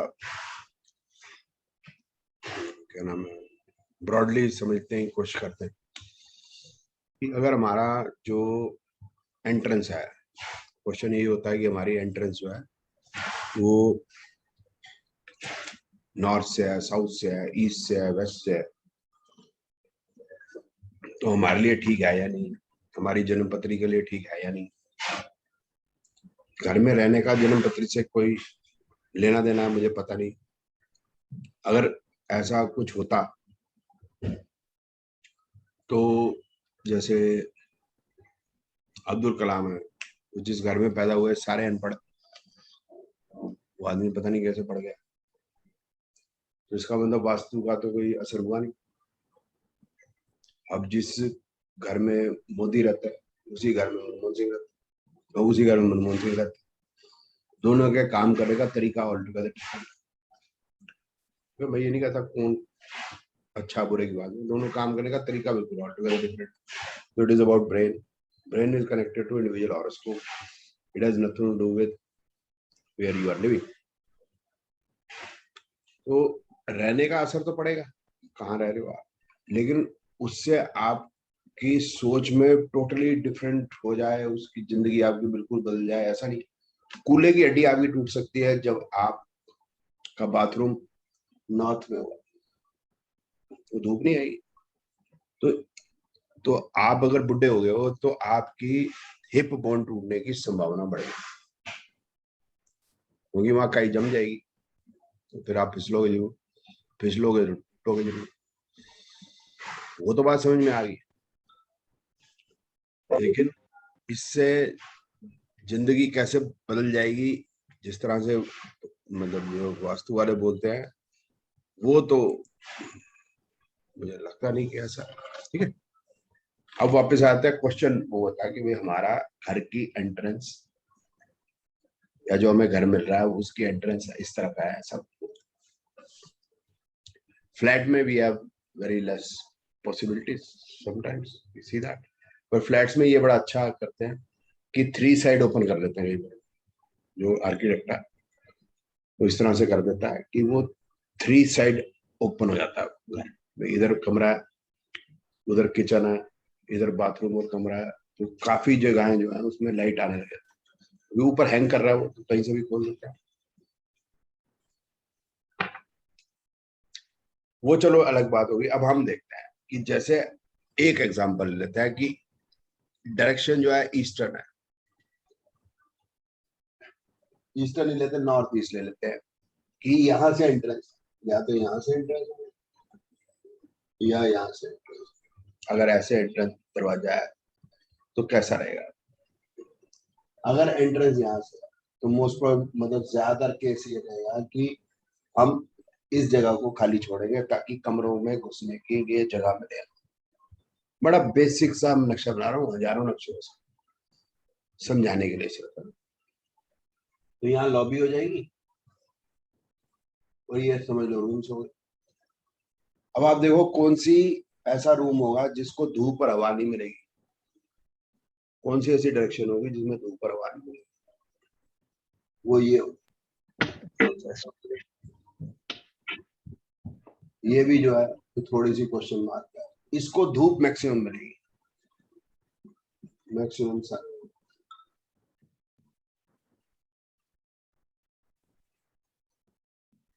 अगर आप चुरू में रहते हैं और आपने अपना घर यहाँ बना दिया, वो सॉरी कमरा यहाँ बना दिया, आप झुलस जाओ, समझ लो आप। लेकिन आप समझ लो कि हिमाचल में रहते हैं, ठंडी जगह पे रहते हैं, आप अपना कमरा यहाँ बनाते हैं तो बहुत अच्छी बात है, मैक्सिमम सन मिल जाएगा। तो वो जगह के हिसाब से आप अपने कमरे को चेंज कर सकते हो। आपको ये पता चल गया मेरे को धूप का मिल रही है, हवा का मिल रही है। आपको हवा मिलेगी, ये यहाँ बढ़िया हवा मिलेगी, यहाँ से भी आपको बढ़िया हवा मिलेगी। इधर सन मिलेगा आपको, इधर कुछ भी नहीं मिलेगा, इधर भी कुछ नहीं मिलेगा आपको, नॉर्थ ईस्ट। तो आपको आइडिया होगा कौन सा। अब तो आप खुद ही देख लो भाई, किचन आपने कहाँ बनानी है, किचन आपने यहाँ बनानी है, आपकी इच्छा, बाथरूम यहाँ बनाना है, आपकी इच्छा, तो आप देख लो।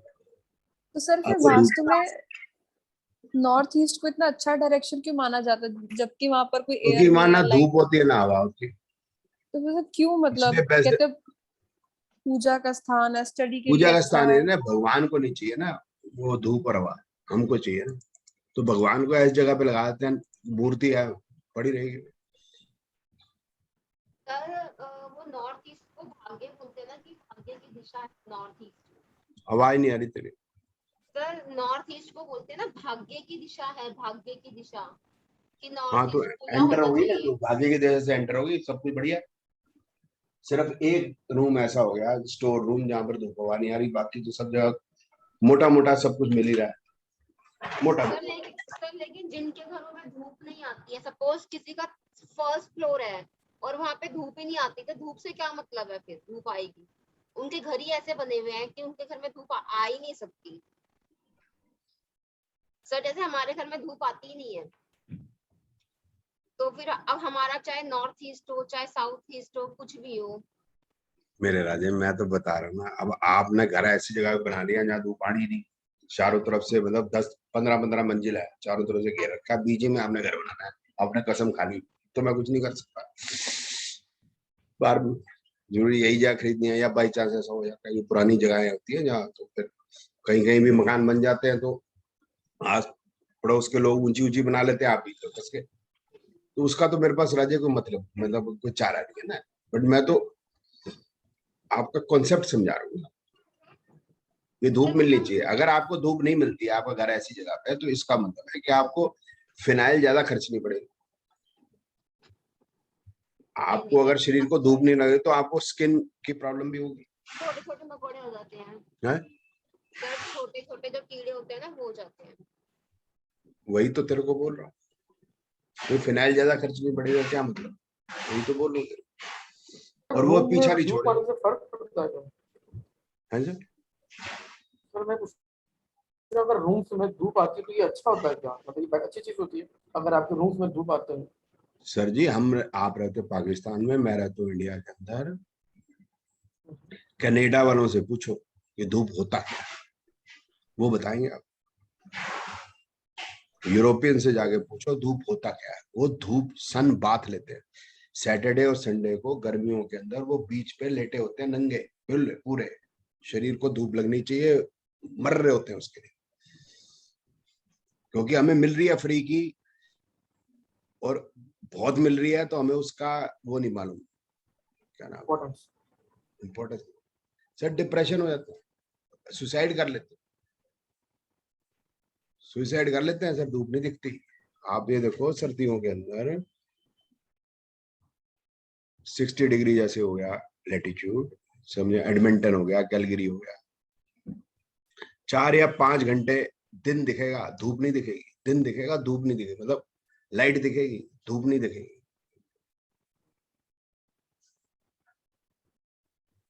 आपने देखा नहीं सर जी, जब धूप पड़ती है ना पेड़ों पे पौधों पे, जो ऐसी जगहों में सुबह से शाम तक जो पेड़ होता है उसकी शक्ल ही बदल जाती है। सुबह जब आप निकलोगे तो वो एक फूट सा है जैसे, उसमें पत्तियां नहीं है, शाम तक पत्तियां निकल जाएंगी उसका, धूप पड़ गई, क्योंकि धूप पड़ी नहीं उसमें पे जाए तो वो एकदम से पत्तियां निकाल देता है। अभी मेरे को फोटोसिंथेसिस करना है, मेरे को सारी सर्दियों का खाना पचाना, मतलब बनाना है, हमको यहाँ पता ही नहीं चलता।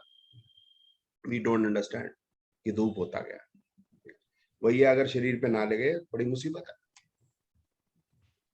ठीक है, अब वापस आते हैं इस पे। अब इसी को हम उल्टा कर लेते हैं, साउथ वेस्ट एंट्रेंस कर।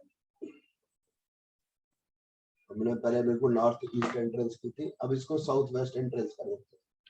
साउथ वेस्ट एंट्रेंस कर लेंगे तो कमरे यहाँ बनेंगे, एंट्रेंस यहाँ से हो जाएगी।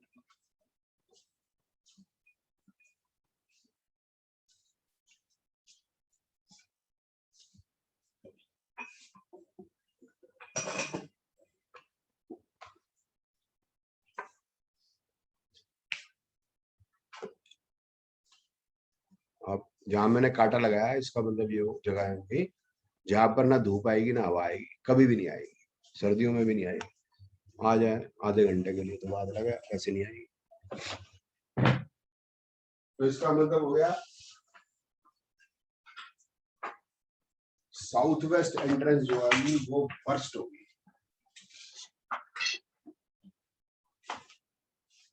नॉर्थ ईस्ट की तरफ से जो एंट्रेंस है रफली वो बेस्ट होगी। कोई ना कोई एक आधा कमरा तो ऐसा निकलेगा जिसमें धूप हवा नहीं आएगी। वेस्ट से आप करोगे तो फिर इस तरफ यूं हो जाएंगे, मतलब अगर वेस्ट से एंट्रेंस करोगे, यहाँ से एंट्रेंस करोगे तो आपको ये एरिया मिल जाएगा, ठीक आप समझ रहे, लेकिन ये एरिया आपका थोड़ा खराब है। तो बेस्ट एंट्रेंस होगी हमारी नॉर्थ ईस्ट, इसलिए नॉर्थ ईस्ट को बेस्ट मानते हैं, और मंदिर जो है वो नॉर्थ ईस्ट में हुआ।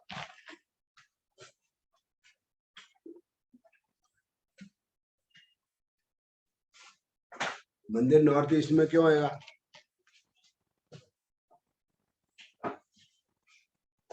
तो वही बात होगी कि मूर्ति को थोड़ा हवा पानी चाहिए, हवा पानी धूप हमें चाहिए, मूर्ति को थोड़ा चाहिए, पूजा करो अपना। और उधर जो है मतलब नॉर्थ ईस्ट में हमने आना जाना ही कम है। मंदिर में कितनी देर रहते हो आप? 2 मिनट से रहते, घंटे से हो जाएगी। अब ये इंडिया का मामला है, ये और कंट्रीज में ऐसा नहीं होगा। जो ऑस्ट्रेलिया होगी उधर सन की डायरेक्शन नॉर्दर्न होगी, सदर्न नहीं होगी, नॉर्दर्न डायरेक्शन हो जाएगी सन की। और उधर की जो हवा होगी वो आपको मैं दिखा देता हूँ। जो अभी किसी ने नॉर्थ और साउथ बोला था, वो वहां पर उनकी आपकी बात सर्दी मेलबोर्न के लिए ठीक हो जाएगी।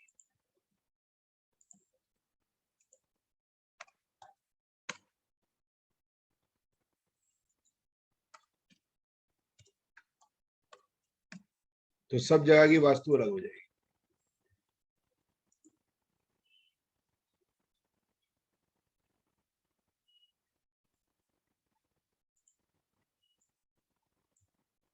मेलबोर्न जो है ये स्टेट है विक्टोरिया, ऑस्ट्रेलिया के अंदर, देख रहे हैं।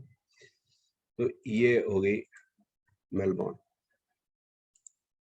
ये नीचे जो है यहाँ पर ये डेजर्ट है और नीचे अंटार्कटिका है। ये अंटार्कटिका है और यहाँ पर ये आप जहाँ पर ग्रीन नहीं है, जहाँ पर ये आप थोड़ा ग्रे ये देख रहे हो, ऑफ वाइट देख रहे हो, ये सारा डेजर्ट है ऑस्ट्रेलिया के अंदर।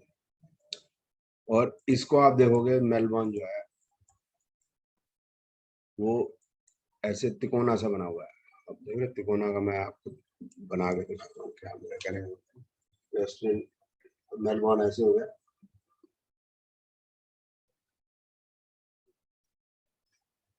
ऐसे सा बना हुआ मेलबोर्न।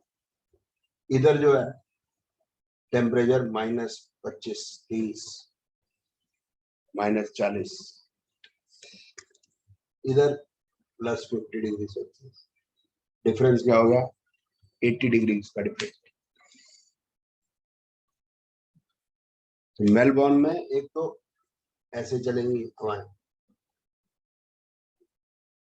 गर्मियां होंगी तो क्या होगा कि ये हवा जो है यूं भी चलेगी और यूं भी चलेगी और नीचे चलेगी। तो यहाँ हाई प्रेशर हो जाएगा, इस तरफ चलेगी और विंड की स्पीड बहुत तेज होगी। हमारे यहाँ इंडिया में तो विंड की स्पीड कुछ नहीं होती, लेकिन ऑस्ट्रेलिया के अंदर मेलबोर्न के अंदर विंड की स्पीड दबादब होती है, पूछो।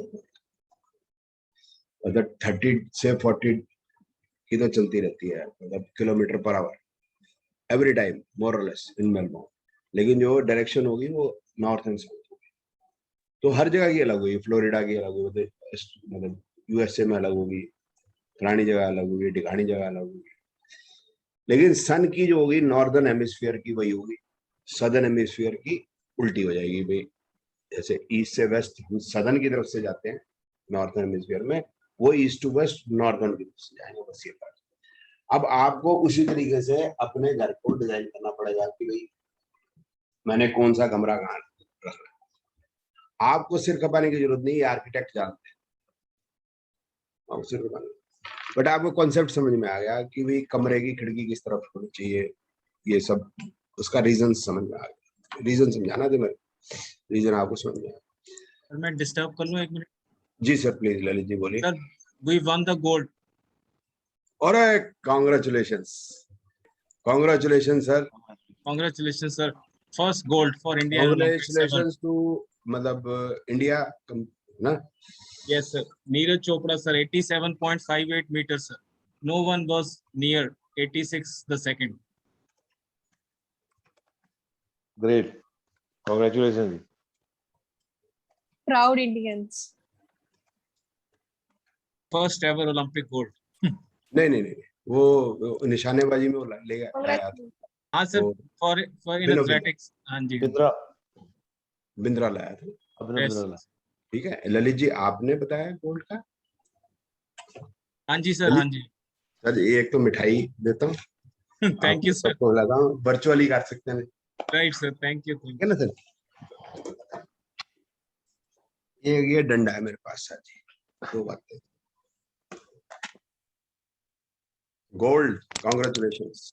गोल्ड और ब्रॉन्ज भी आया। अरे वाह, हाँ ब्रॉन्ज आ गया कुश्ती में ना। वो बजरंग पुनिया। गुड। क्लास के टाइम पे मैच देख रहे हो तो पेनलाइज करेंगे। जो वो इसीलिए डंडा था, वो क्या था जापान में ना, ललित जी बात सुनो। वो क्या था कि जापान में एक चोर घुसा किसी घर में, तो वो जो मालिक था उसने चोर के हाथ बांध दिए, मतलब उसको रस्सी से बांध दिया। कैसे बांधा? उसने नेशनल एंथम चला दिया, तो चोर ऐसे तो सीधा खड़ा हो बांध दिया। अब केस जो है कोर्ट में गया। जज ने पूछा भाई चोर से, तुमने चोरी करने के इरादे से गए? चोरी की, वो तो कर नहीं पाया जी, इसने पकड़ लिया। वो तो कैसे पकड़ लिया? वो तो नेशनल एंथम चलाया, पकड़ लिया। ठीक है, वो तो तेरे को 1 महीने की जेल, और जिस रैंडम चला के बांध रहा था उसको 1 साल की जेल।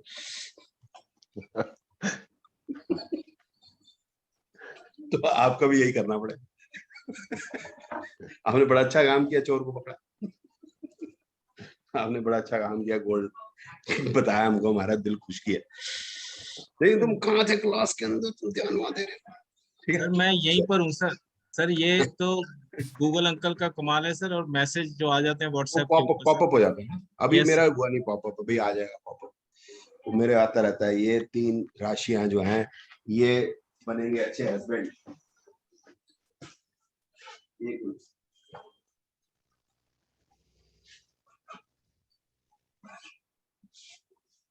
चलो सर, ये कुछ तो अब एटलीस्ट इस ओलंपिक से ये पता चल रहा है कि पृथ्वी के ऊपर ओलंपिक हो रहे हैं। पहले तो पता ही नहीं चलता था। Never used to be interested in Olympics और व्हाटएवर, क्योंकि हाँ बोलो एक क्वेश्चन आया माइंड में मेरे। अच्छा, मिन्नी क्या आ गया? हाँ बोल मिन्नी।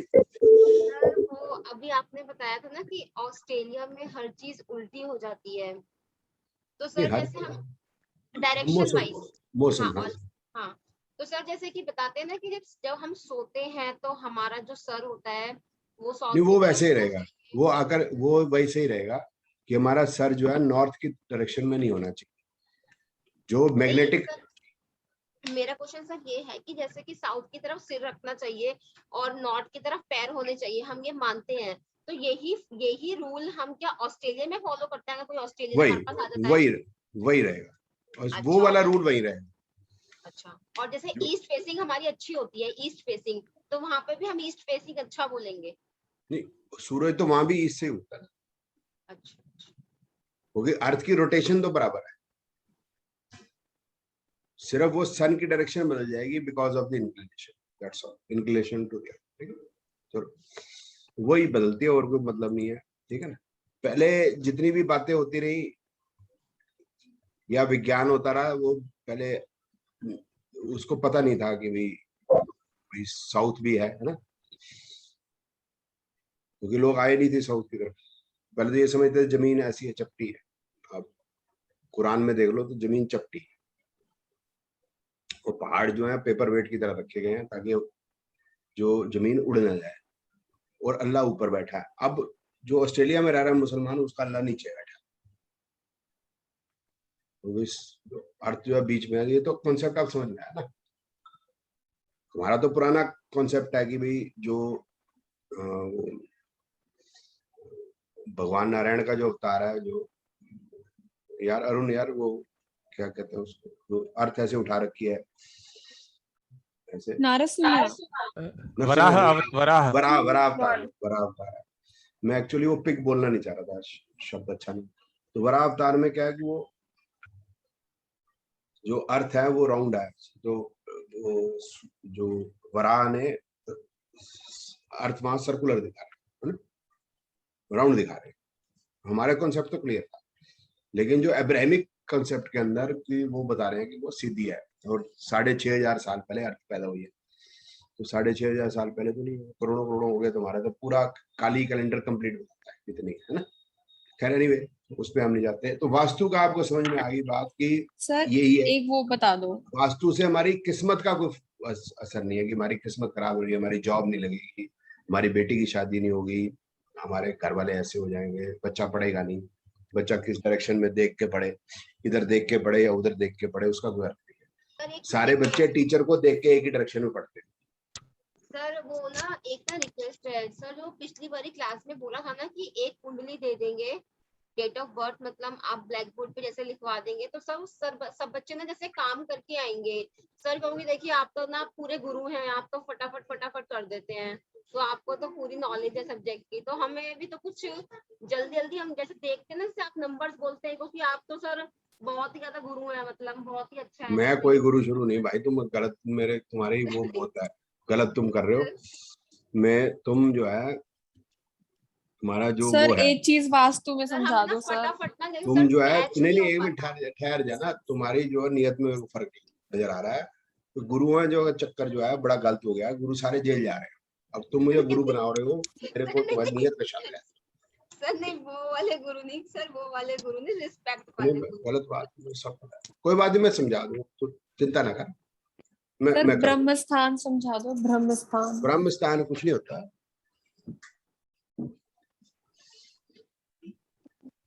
सर हाँ जी, एक पहले क्वेश्चन टाइम है। में घर बड़े होते थे। एक सवाल का जवाब, वास्तु कर रहे हैं तो वास्तु ही कर लेंगे, फिर और कर लेंगे। पहले जो मकान हाँ। बड़े बड़े होते थे और एक्सक्लूसिव होते थे, मतलब एक जगह पे मकान बना, ऐसे कॉलोनियां थोड़ा होती थी।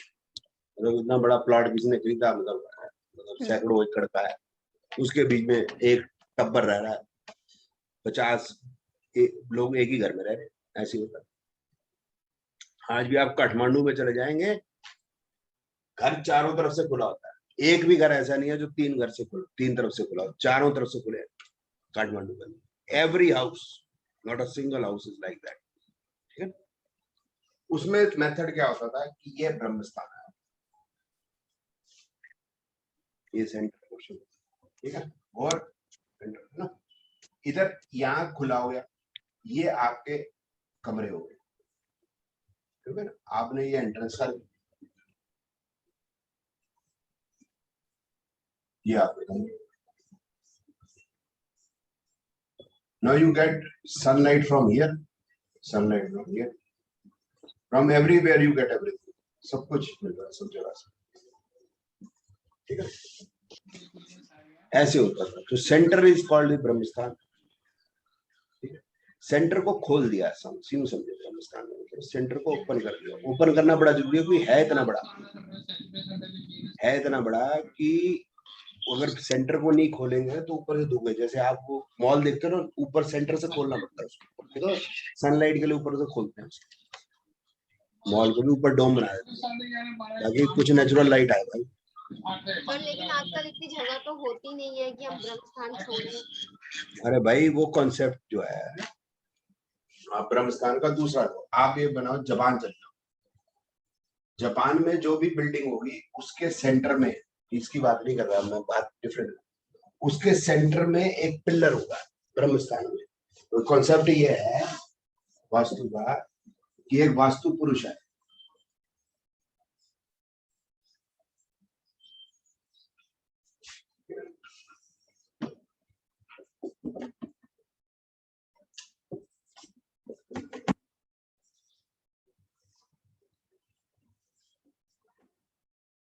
तो ये खुला छोड़ना है। वो कह रहे सिर्फ वाला एरिया जो खुला छोड़ना है, जैसे मैंने खोला कि भैया एंट्रेंस इधर से होगी और इस तरफ अगर कमरे बनेंगे, सारा जो बोझ जो है पैरों पे और हाथों पे रहेगा, तो that is the best place for, sorry best direction होगी घर की एंट्रेंस की और कमरों की, ठीक है ना। इस तरह से वास्तु पुरुष बना हुआ है और यहाँ उसकी नाभि होगी। वो कह रहे हैं नाभि के अंदर कुछ पिलर नहीं होना चाहिए, क्यों, ऑब्स्ट्रक्शन है। आप देखो अगर इधर कोई पिलर बनेगा तो इट इज ऑब्स्ट्रक्शन, कोई भी मूवमेंट नहीं हो पाएगी, इसलिए जो है वो ब्रह्म स्थान को खुला छोड़, ठीक है। लेकिन जापान में उल्टा है, जापान में इधर जो है एक बहुत बड़ा पिलर डाल देते हैं, जो बिल्डिंग ऐसे मूव करती है, जब भी अर्थक्वेक आए तो बिल्डिंग उसी के सारे ऐसे मूव करती है, और फिर जब अर्थक्वेक खत्म हो जाता है फिर खड़ी हो जाती है, क्योंकि वो अर्थक्वेक वाली कंट्री है। अर्थक्वेक से क्यों गिरते हैं मकान,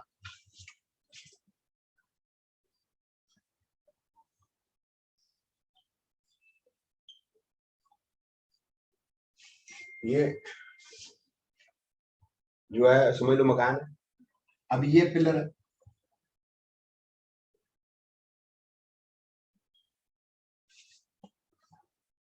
ये फ्रंट का पिलर है, ये भी फ्रंट का पिलर है, और ये बैक के पिलर हो गए। अब जब पिलर जो है, जब अर्थक्वेक होती है तो पिलर समझ लो अर्थक्वेक है, ऐसे चौकोर बना हुआ है जैसे डब्बे की तरह, तो यूं हुआ मकान पूरा यूं हिला, उसके बाद ये वापस नहीं आया ये, लेकिन ये वापस चला गया, तो सब कुछ कोलैप्स हो जाएगा। आप समझे मेरी बात, छत है ऊपर, यूं हुआ मकान, यूं हिल रहा है, और एक टाइम पे हुआ हिलते हिलते ये तो चला गया लेकिन ये रह गया, तो पूरी छत ही नीचे सिर पे गिर जाएगी।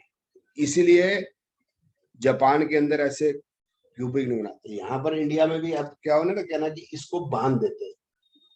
बांध देने का मतलब ये सरिये से बंध जाएगा। बंधने से क्या होगा, ये इकट्ठे ऐसे ऐसे हिलेंगे, अर्थक्वेक आएगा। लेकिन दिल्ली में तो कितना अर्थक्वेक आता है, उतना नहीं आता। छोटे बड़े ट्रेमर तो डेली आते हैं, लेकिन जापान में तो डेली आएगा भारी वाला। जो दिल्ली में साल में एक भी नहीं आता, वो जापान में रोज आता है। तो इसलिए वो बीच में पिलर, ब्रह्म स्थान में ही पिलर है, तो वो ऐसे ऐसे करती रहती है बिल्डिंग, लोग काम करते रहते हैं, कोई बात नहीं, गिरनी है नहीं वो, क्योंकि उस जो ये वाली बात रहेगी सेंटर में, तो वहां पर ब्रह्म स्थान का कॉन्सेप्ट बदल गया सारा का सारा। ब्रह्म स्थान का कॉन्सेप्ट सिर्फ बड़े मकान के लिए है, जहाँ जिसने 2000 गज 3000 गज का मकान बनाया, तो वहीं भी मतलब गाय भी वहीं बनती थी अंदर ही, घोड़े का यहाँ भी बैल भी वहीं बंधते थे अंदर, वो आपके गेहूं और चावल की वो बोरियां भी अंदर ही घर में रखी जाती थी, खाद्यान्न घर के अंदर रखे जाते, स्टोर, फ्रिज थोड़ा ना होते थे, तो वो रखे जाते हैं ना, बोरियां रख देते थे खाने की। चीनी की बोरी पड़ी है, ये मतलब गेहूं की पड़ी है, घी पड़ा है, वो स्टोर रूम हो गया फॉर फूड। फिर फूड और फॉडर हो गया फॉर क्या नाम है, केटल्स। वो सारा का सारा यहीं कहीं जहाँ भी रखना है रखा हुआ है। बड़े बड़े घर होते थे, उसके लिए ब्रह्मस्थान का मतलब है। आपके फ्लैट के लिए इतनी सारा समस्या नहीं है कि आप अब फ्लैट के लिए परेशान होते रहोगे, फ्लैट में उसने आर्किटेक्ट ने ब्रह्मस्थान बना दिया, वो तो बनेगा भी नहीं कभी, क्योंकि ऑब्स्ट्रक्ट हो जाएगा। आप समझ रहे हैं, छोटे में तो ऑब्स्ट्रक्ट हो जाएगा। तो ये समझाने के लिए था कि ये ओपन होना चाहिए, सिर ओपन होना चाहिए, और नाभि, हम समझते हैं नाभि के अंदर जो है वो खंजर जैसे होता है, समझ लो नाभि के अंदर कोई भी पिलर नहीं होना चाहिए, इधर ये ओपन होना चाहिए। तो इधर हम पिलर दे सकते हैं, जैसे मैंने मकान बनाया था, जैसे बनाया था ये कमरे, तो ये है ब्रह्मस्थान। और ज्यादा कुछ सर खपाने की जरूरत नहीं। बीच में सेंटर, ये भी आध्यात्मिक बात है, इसमें हर जगह पे लॉजिक नहीं मिलेगा। यहाँ तुलसी हुआ करती थी, tulsi is a very sensitive plant. Sir centre कैसे पता लगेगा कि घर का कहाँ है? वो आप दो बातें होगी, एक तक कंस्ट्रक्टेड प्लेस को जो है वो नापते हैं, एक प्लॉट का नापते हैं। आप समझ रहे हो, तो नाप के पता चल जाएगा ना। एक होगा कंस्ट्रक्टेड, कंस्ट्रक्टेड का मतलब जैसे पीछे बांधे छोड़ दिए तो कंस्ट्रक्टेड का मानते हैं, कहीं उसका मानते हैं। आपने तो जो कंस्ट्रक्टेड है, जो यूज में आ रहा है, उसी का मानना पड़ेगा, बाकी तो छूट गया। अब यहाँ तुलसी देते थे, तुलसी, tulsi is a very sensitive plant. तुलसी एक तरीके से थर्मामीटर है हमारे घर का। अब आप उसको, अगर उसको आध्यात्मिक देखो अलग तरीके से, प्रैक्टिकल देखो अलग तरीके से, दोनों बातें अलग। कि अगर वहां के लोग, जो घर के लोग हैं, ये सात्विक है, तुलसी बहुत फूलती फूलती, तुलसी मटन चिकन गाली गलौज इससे सेंसिटिव है। तो घर के अंदर झगड़ा होएगा तो तुलसी मुरझा जाएगी। अगर आप उसको बड़े प्रेम से प्रणाम करोगे और बिल्कुल स्वच्छ जल देते हो, तुलसी ऐसे फलती फूलती है।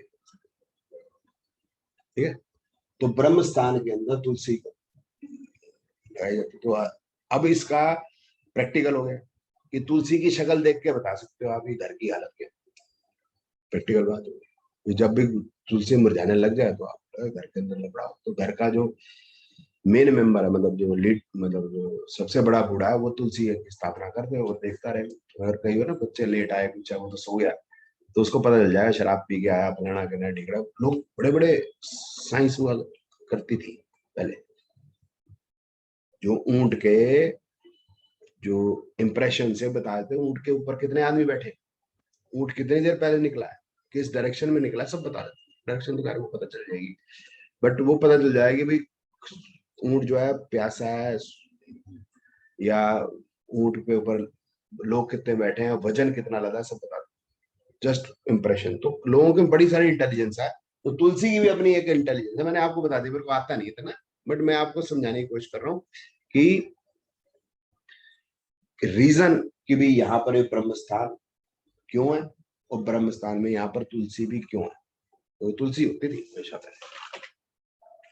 You will be able to know about the house कि भाई उसमें सात्विक लोग है, तामसिक है।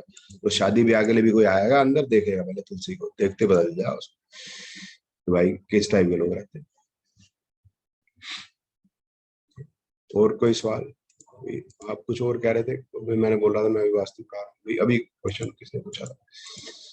हाँ जी सर, मैं हाँ पूछ बोल, रही थी हाँ बोल ज्योति राम। सर, एक अच्छे एस्ट्रोलॉजर बनने के लिए कौन से नंबर होने चाहिए? एस्ट्रोलॉजर का क्या मतलब है? बताओ एस्ट्रोलूटर होता है, एस्ट्रोलॉजर तो होता है नहीं। एस्ट्रोलॉजर, अरे ज्योतिष बनने के लिए कौन से नंबर होने चाहिए? ये तो एजुकेशन के नंबर चाहिए। हाँ तो नंबर बता दो। नॉलेज ना, एजुकेशन नेक्स्ट क्लास में करेंगे। एजुकेशन एजुकेशन में आएगा। एजुकेशन नहीं होगी तो फिर साथ में एस्ट्रोलॉजी के नंबर आ जाए। एजुकेशन पे जो प्रोफेशन कह रहे थे ना, कि प्रोफेशन करेंगे। अरे सर नंबर बता दो आप।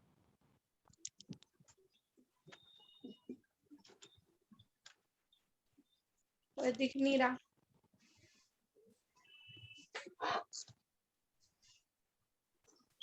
सर हाँ दिख नहीं रहा, वो थोड़ा सा ब्लैक ऊपर चला गया। दिख रहा होगा।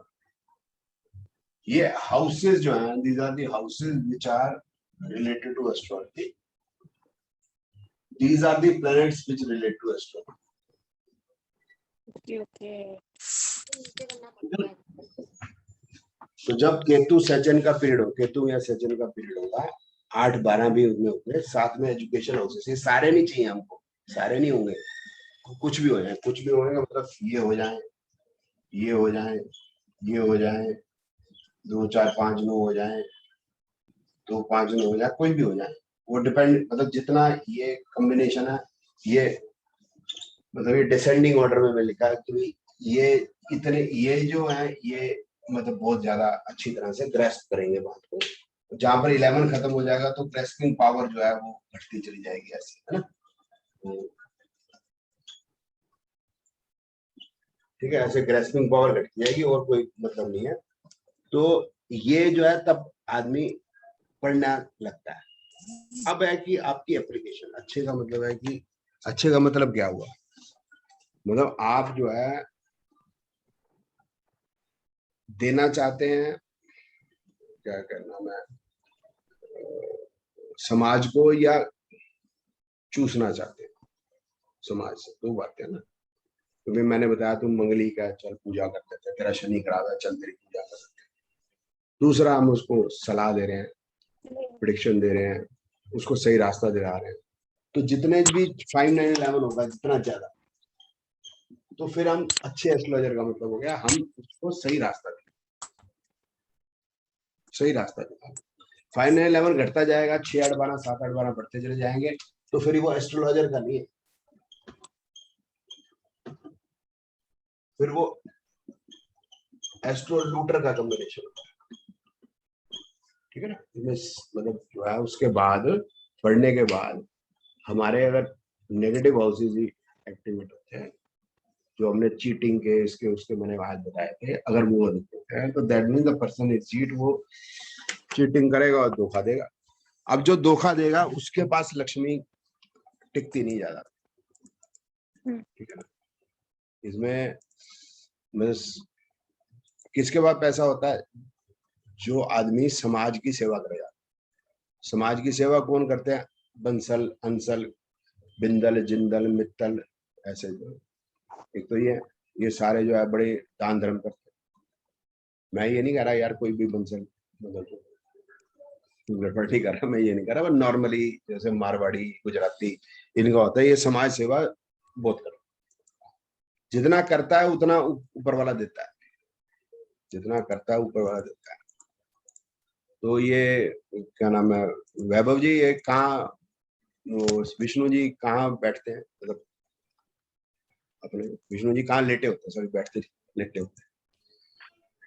क्षीर सागर। हाँ, क्षीर सागर में लेटे होते हैं। क्षीर सागर में किसके ऊपर लेटे होते हैं? शेषनाग। शेषनाग। शेषनाग पे लेटे होते हैं। और उसके पैर कौन दबा रही होती है? लक्ष्मी। ठीक है ना? तो समाज की जो सेवा करेगा उसकी लक्ष्मी पैर दबाएगी। ठीक? जो समाज में शेष रहेगी या जो शेष है वो पूरे में समाया हुआ है, पूरा जुड़ा हुआ है सभी के साथ, उसकी ही लक्ष्मी जो है सेवा करेगी। आप लूटने लाटने में लगे हुए हो, बिजनेस करना चाहते हो, तो लक्ष्मी के पीछे ही भागते रहोगे, लक्ष्मी आपकी सेवा नहीं करेगी, मतलब आपकी पैर नहीं दबाएगी। You will be after Lakshmi, आपके लिए समर्पित नहीं होगी। तो अगर आप समाज की सेवा करने लग जाते हो तो अल्टीमेट आप मांगते हो पैसे, मतलब लोग अपने आप ही आ जाएंगे कंट्रीब्यूट करने, लक्ष्मी खुद ही आ रही है। आपने लिख दिया कि भाई यहाँ पर हमने धर्मशाला बनानी है, आप पैसा दो, तो धनाधन आते हैं। जगराता करना है, पैसे आ जाते हैं। भंडारा करना है, पैसे दे जाते हैं। अब लिख दो मैंने शराब पीनी, नहीं आती। ठीक है, वो शेषनाग मतलब व्हाट इज लेफ्ट, लेफ्ट का मतलब अगर उसको पूरे हिसाब से देखें तो ब्रह्मांड में what is left, the planet stars etcetera, तो जो विष्णु जी सभी उसमें समाये हुए, उसका मतलब वो भी है। ठीक है, consciousness is in all the planets and stars. Sir आपने मतलब ये बताया कि एस्ट्रोलॉजी का कॉम्बिनेशन हो, 8-12 मतलब हो और 5-9-11 हो, तब एस्ट्रोलूटर होएगा। एजुकेशन के कॉम्बिनेशन ये वाले हैं। हाँ जी सर। 7 में 8-12 हो और केतु सैचन की दशा भुक्ति अंतर चल रही हो, इनमें से एक, तो आदमी ज्योतिष पढ़ना, ज्योतिष, न्यूमरोलॉजी, केमिस्ट्री, इनमें से कुछ एक चूज करता है और वो पढ़ने लग जाता है। अगर उसके 5, 9, 11 हैं आगे दशा भुक्ति अंतर में, जब वो उसको प्रैक्टिस करने जा रहा है तो वो समाज की सेवा करता है। ये सिर्फ एस्ट्रोलॉजर के लिए नहीं है, सभी के लिए, वकील के लिए भी है, डॉक्टर के लिए भी है, सभी। अगर वो 5, 9, 11 नहीं है, उसके ये ज्यादा स्ट्रॉन्ग रहते हैं, तो वो एस्ट्रोलॉजर नहीं होता, वो एस्ट्रोलूटर होता है, वो लूटता है लोग। बस ये मैंने बताया। अच्छा एस्ट्रोलॉजर मैंने नहीं बताया, अच्छा एस्ट्रोलॉजर कौन था मुझे नहीं पता है, मैं तो बता रहा हूँ कि जो सही रास्ता दिखाएगा वो सही रास्ता नहीं दिखाएगा भाई, यार वो अच्छा कौन सा मैं नहीं जानता। लेकिन जिसके कॉम्बिनेशन प्लैनेट ऐसे ज्यादा अच्छे एजुकेशन के, उसको मतलब जो है उसकी ग्रेस्पिंग पावर ज्यादा अच्छी होगी, बस ये कह सकते। ग्रेस्पिंग पावर पे है, जैसे ये कॉम्बिनेशन ये कमजोर होते चलेंगे, जैसे ये हो गया ए ग्रेड, ये वजह से 95% एंड अबव, ये हो गया 70-60%, लेकिन 60-70% जिसके आ रहे हैं वो बच्चा जो है उस चीज को समझ नहीं रहा, ऐसा जरूरी नहीं है, उसकी ग्रेस्पिंग कम है, उसको बार बार पढ़ना पड़ता है, उसके बाद भी वो लिख सा नहीं पा रहा हमेशा, कई बार की राइटिंग से उसी चीज को एक्सप्रेस कम नहीं कर पाते। तो ऐसा कोई जरूरी नहीं है कि हम नहीं समझ, तो धीरे धीरे उसको हम समझने लग जाते हैं विद दी टाइम। जैसे ना आप लैंग्वेज पढ़ते हैं तो पहले ABCD पढ़ते हैं, फिर आगे फिर पढ़ते हैं, तो वो ग्रेस्प तो होता ही चला जाता है, आगे पढ़ते जाते तो ग्रेस्प होता जाता है। आज भी मैं 57 का हो गया तो मैं पढ़ ही रहा हूँ, तो अगर एजुकेशन है तो वो गैदर होती चली जाएगी, तो ये जरूरी नहीं है कि भी जिसका वो मतलब जो है ये हाउसेस कम है तो वो ज्यादा सियाना नहीं है, ग्रेस्पिंग पावर इसमें ज्यादा, नंबर ज्यादा आएंगे इस बार। अब बात आएगी कि अगर ये बढ़ जाते हैं, अभी नेक्स्ट क्लास में हम एजुकेशन करेंगे, तो वो आदमी की इंटेंशंस बिगड़ने लग जाती है, जैसे इंटेंशन बिगड़ रही है वो एस्ट्रोलूटर है। बाकी अरुण सिंह जी बता सकते हैं। सर एक सवाल है। हाँ जी सर एक्चुअली वो ये है कि जो हम किसी को बताते हैं ना, तो एक तो ज्यादा प्रॉब्लम आ रहा है टाइम का, तो हम उसको किस तरह इम्प्रेस किसे किया जाए, मतलब जिसको बताओ। इम्प्रेस करना ना, अभी रुक जाओ, इम्प्रेस करवाना सिखाऊंगा 4 महीने के बाद, कि बंदा आए और उसको 4 बातें बता दे और वो हैरान हो जाए। अभी जो हम सुन लो ना मेरी बात, अभी हम कर रहे हैं कि हम प्रेडिक्शन करनी चाहिए, भाई उसको आगे का बताना है, हम उसको ये नहीं बता रहे कि भाई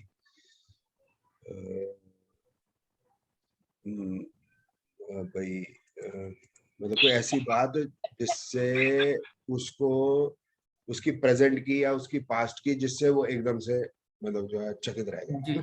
तो ये भी मैं बता दूंगा आपको, लेकिन वो एस्ट्रोलॉजी में है ही नहीं एक्चुअली। अफसोस की बात है, वो एस्ट्रोलॉजी में है नहीं, वो न्यूमरोलॉजी में है, जो हम चकित कर देते हैं यूं मार के। अच्छा, रात को नींद नहीं आती तो इसको कैसे पता है?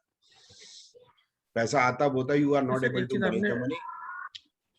जैसे मैंने एक आपको एग्जांपल दे दिया, बड़े सारे वन है, अभी मैं थोड़ा सा झलक सी उसकी।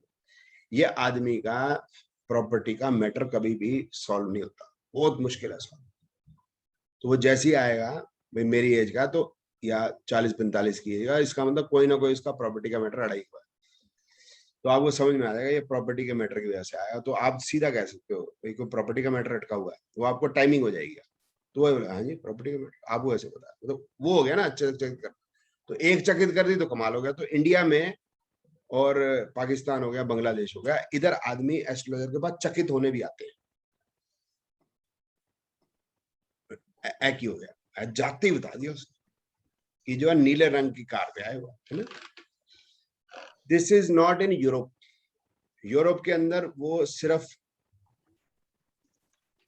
इसलिए आते हैं कि आप उसको उसके बारे में उसकी कमियां अच्छाइयां बताओ, उसी पे वो डिस्कस करता है कम से कम 1.5 से 2 घंटे। वो डिस्कस इसलिए करता है कि उससे कोई बोलने वाला नहीं। तो ज्यादातर यही पूछते हैं, what are my negatives, what are my positives. यहीं से बात शुरू होती है। सर एक चीज सुन मुझे ले याद बात, आई। उसका उनका सवाल है, उसका जवाब दे। हाँ।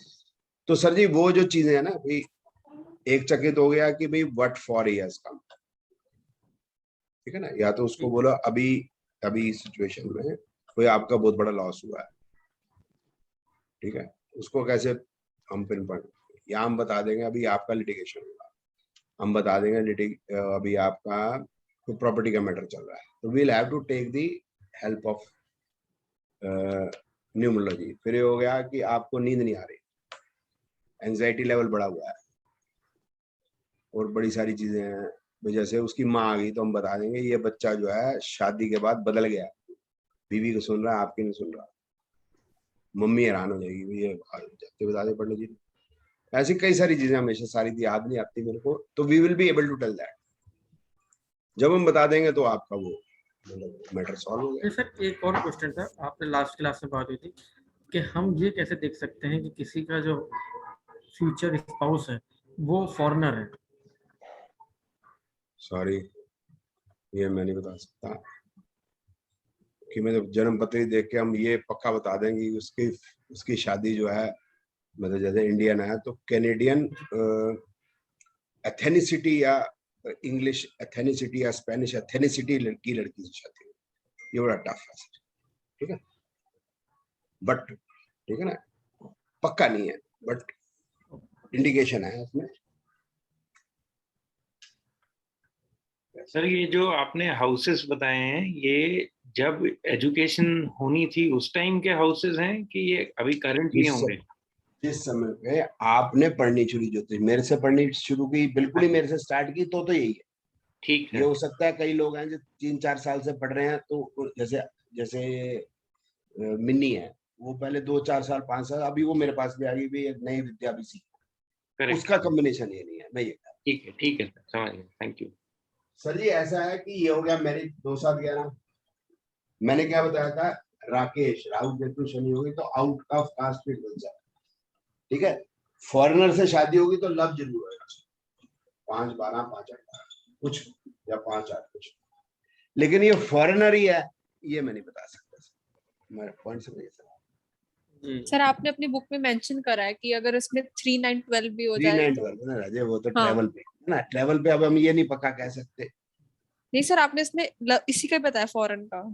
किताब को छोड़ देना,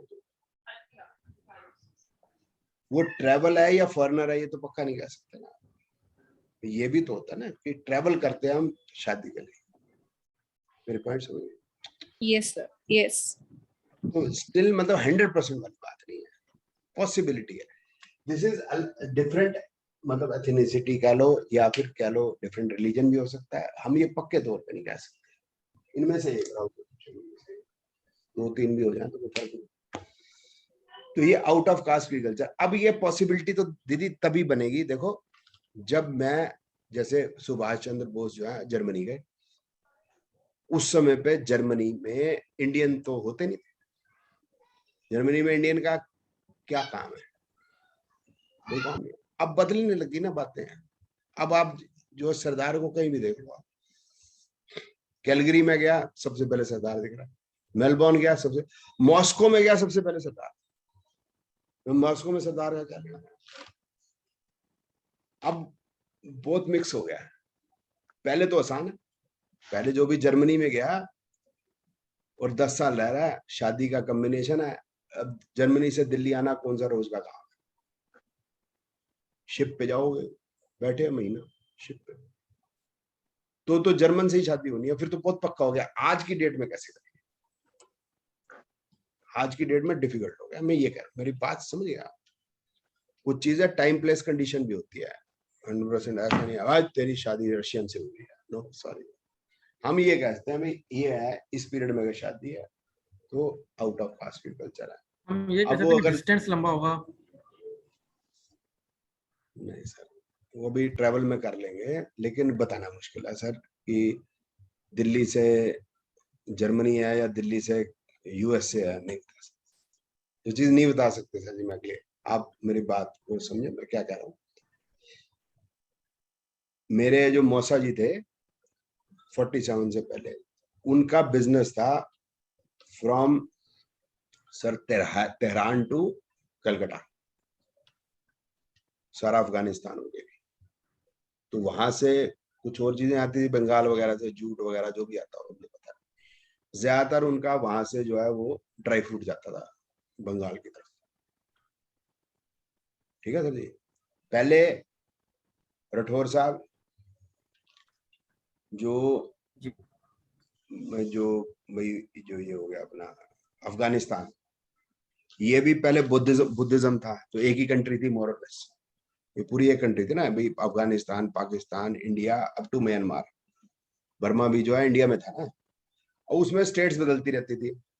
ये राजा ने इतना घेर लिया, फिर उस राजा ने उतना घेर लिया, फिर इसने इतना घेर लिया, तो ऐसे छोटे बड़े। वो आज भी हो रहा है, वो होता ही रहेगा। फिर 47 के बाद देखो कितना सा फर्क आया। तो अब आज तो जो है बांग्लादेश फॉरेन कंट्री है आपके लिए, पहले तो आपकी कंट्री थी। अब डिस्टेंस की बड़ी समस्या खड़ी होगी। अब सॉरी आपका सवाल डिस्टेंस का, डिस्टेंस की भी बड़ी समस्या खड़ी होगी कि डिस्टेंस को मानूं या डिफरेंट कंट्री को मानूं, ये बहुत क्लियर कट पकड़ में नहीं आता।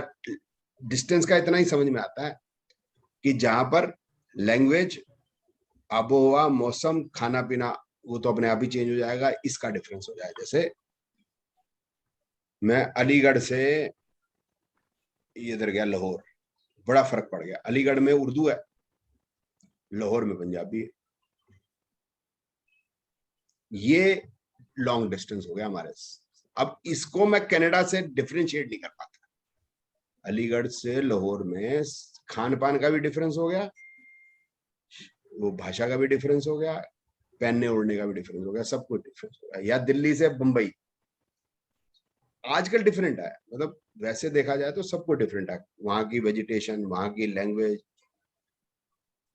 वहां की क्लाइमेटिक कंडीशन, एवरीथिंग ये बदल जाता है। लेकिन ये दिल्ली से बेंगलोर, दिल्ली से बॉम्बे कहूं या दिल्ली से मद्रास कहूं, ये नहीं कर पाते, ये नहीं कर।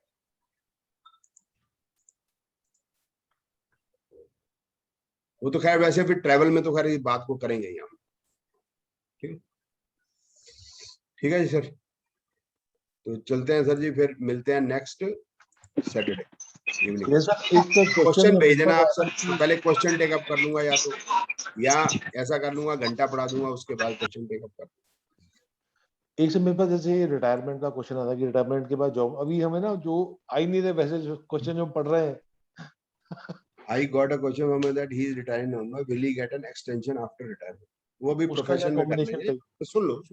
हाँ, उसमें हमारा जो है जवाब तो दे ही देता हूँ ना सर, वैसे तो प्रोफेशन में करेंगे। दैट इज 2610 ये मतलब प्रोफेशन के मतलब ये हाउस 26 7 ठीक है ना। इसमें 11 हो जाए, मतलब इसमें देखो लोग बैठे हैं 2, 6, 7, 10, 11 हो जाए, इनमें से ये सारे नहीं चाहिए, मतलब 2, 6, 10, 11 हो जाए, 2, 7, 10, 11 हो जाए, 7, 10, 11 हो जाए, 6, 10, 11 हो जाए, 2, 10, 11 हो जाए, 10, 11 हो जाए, 6, 11 हो जाए, 6, 10 हो जाए, इनमें से कुछ भी हो जाए एक्सटेंशन हो जाएगी, एनी वन ऑफ ओके।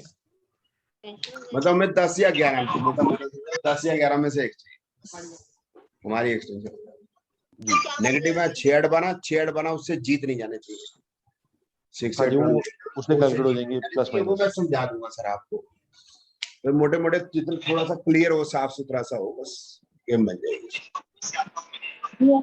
संन्यास के लिए क्या देखते हैं, कौन से कॉम्बिनेशन देखेंगे? 5, 10, 9, 11 जो हम गए तो रहे 5, 10, 9, 5, 10, 9, 11।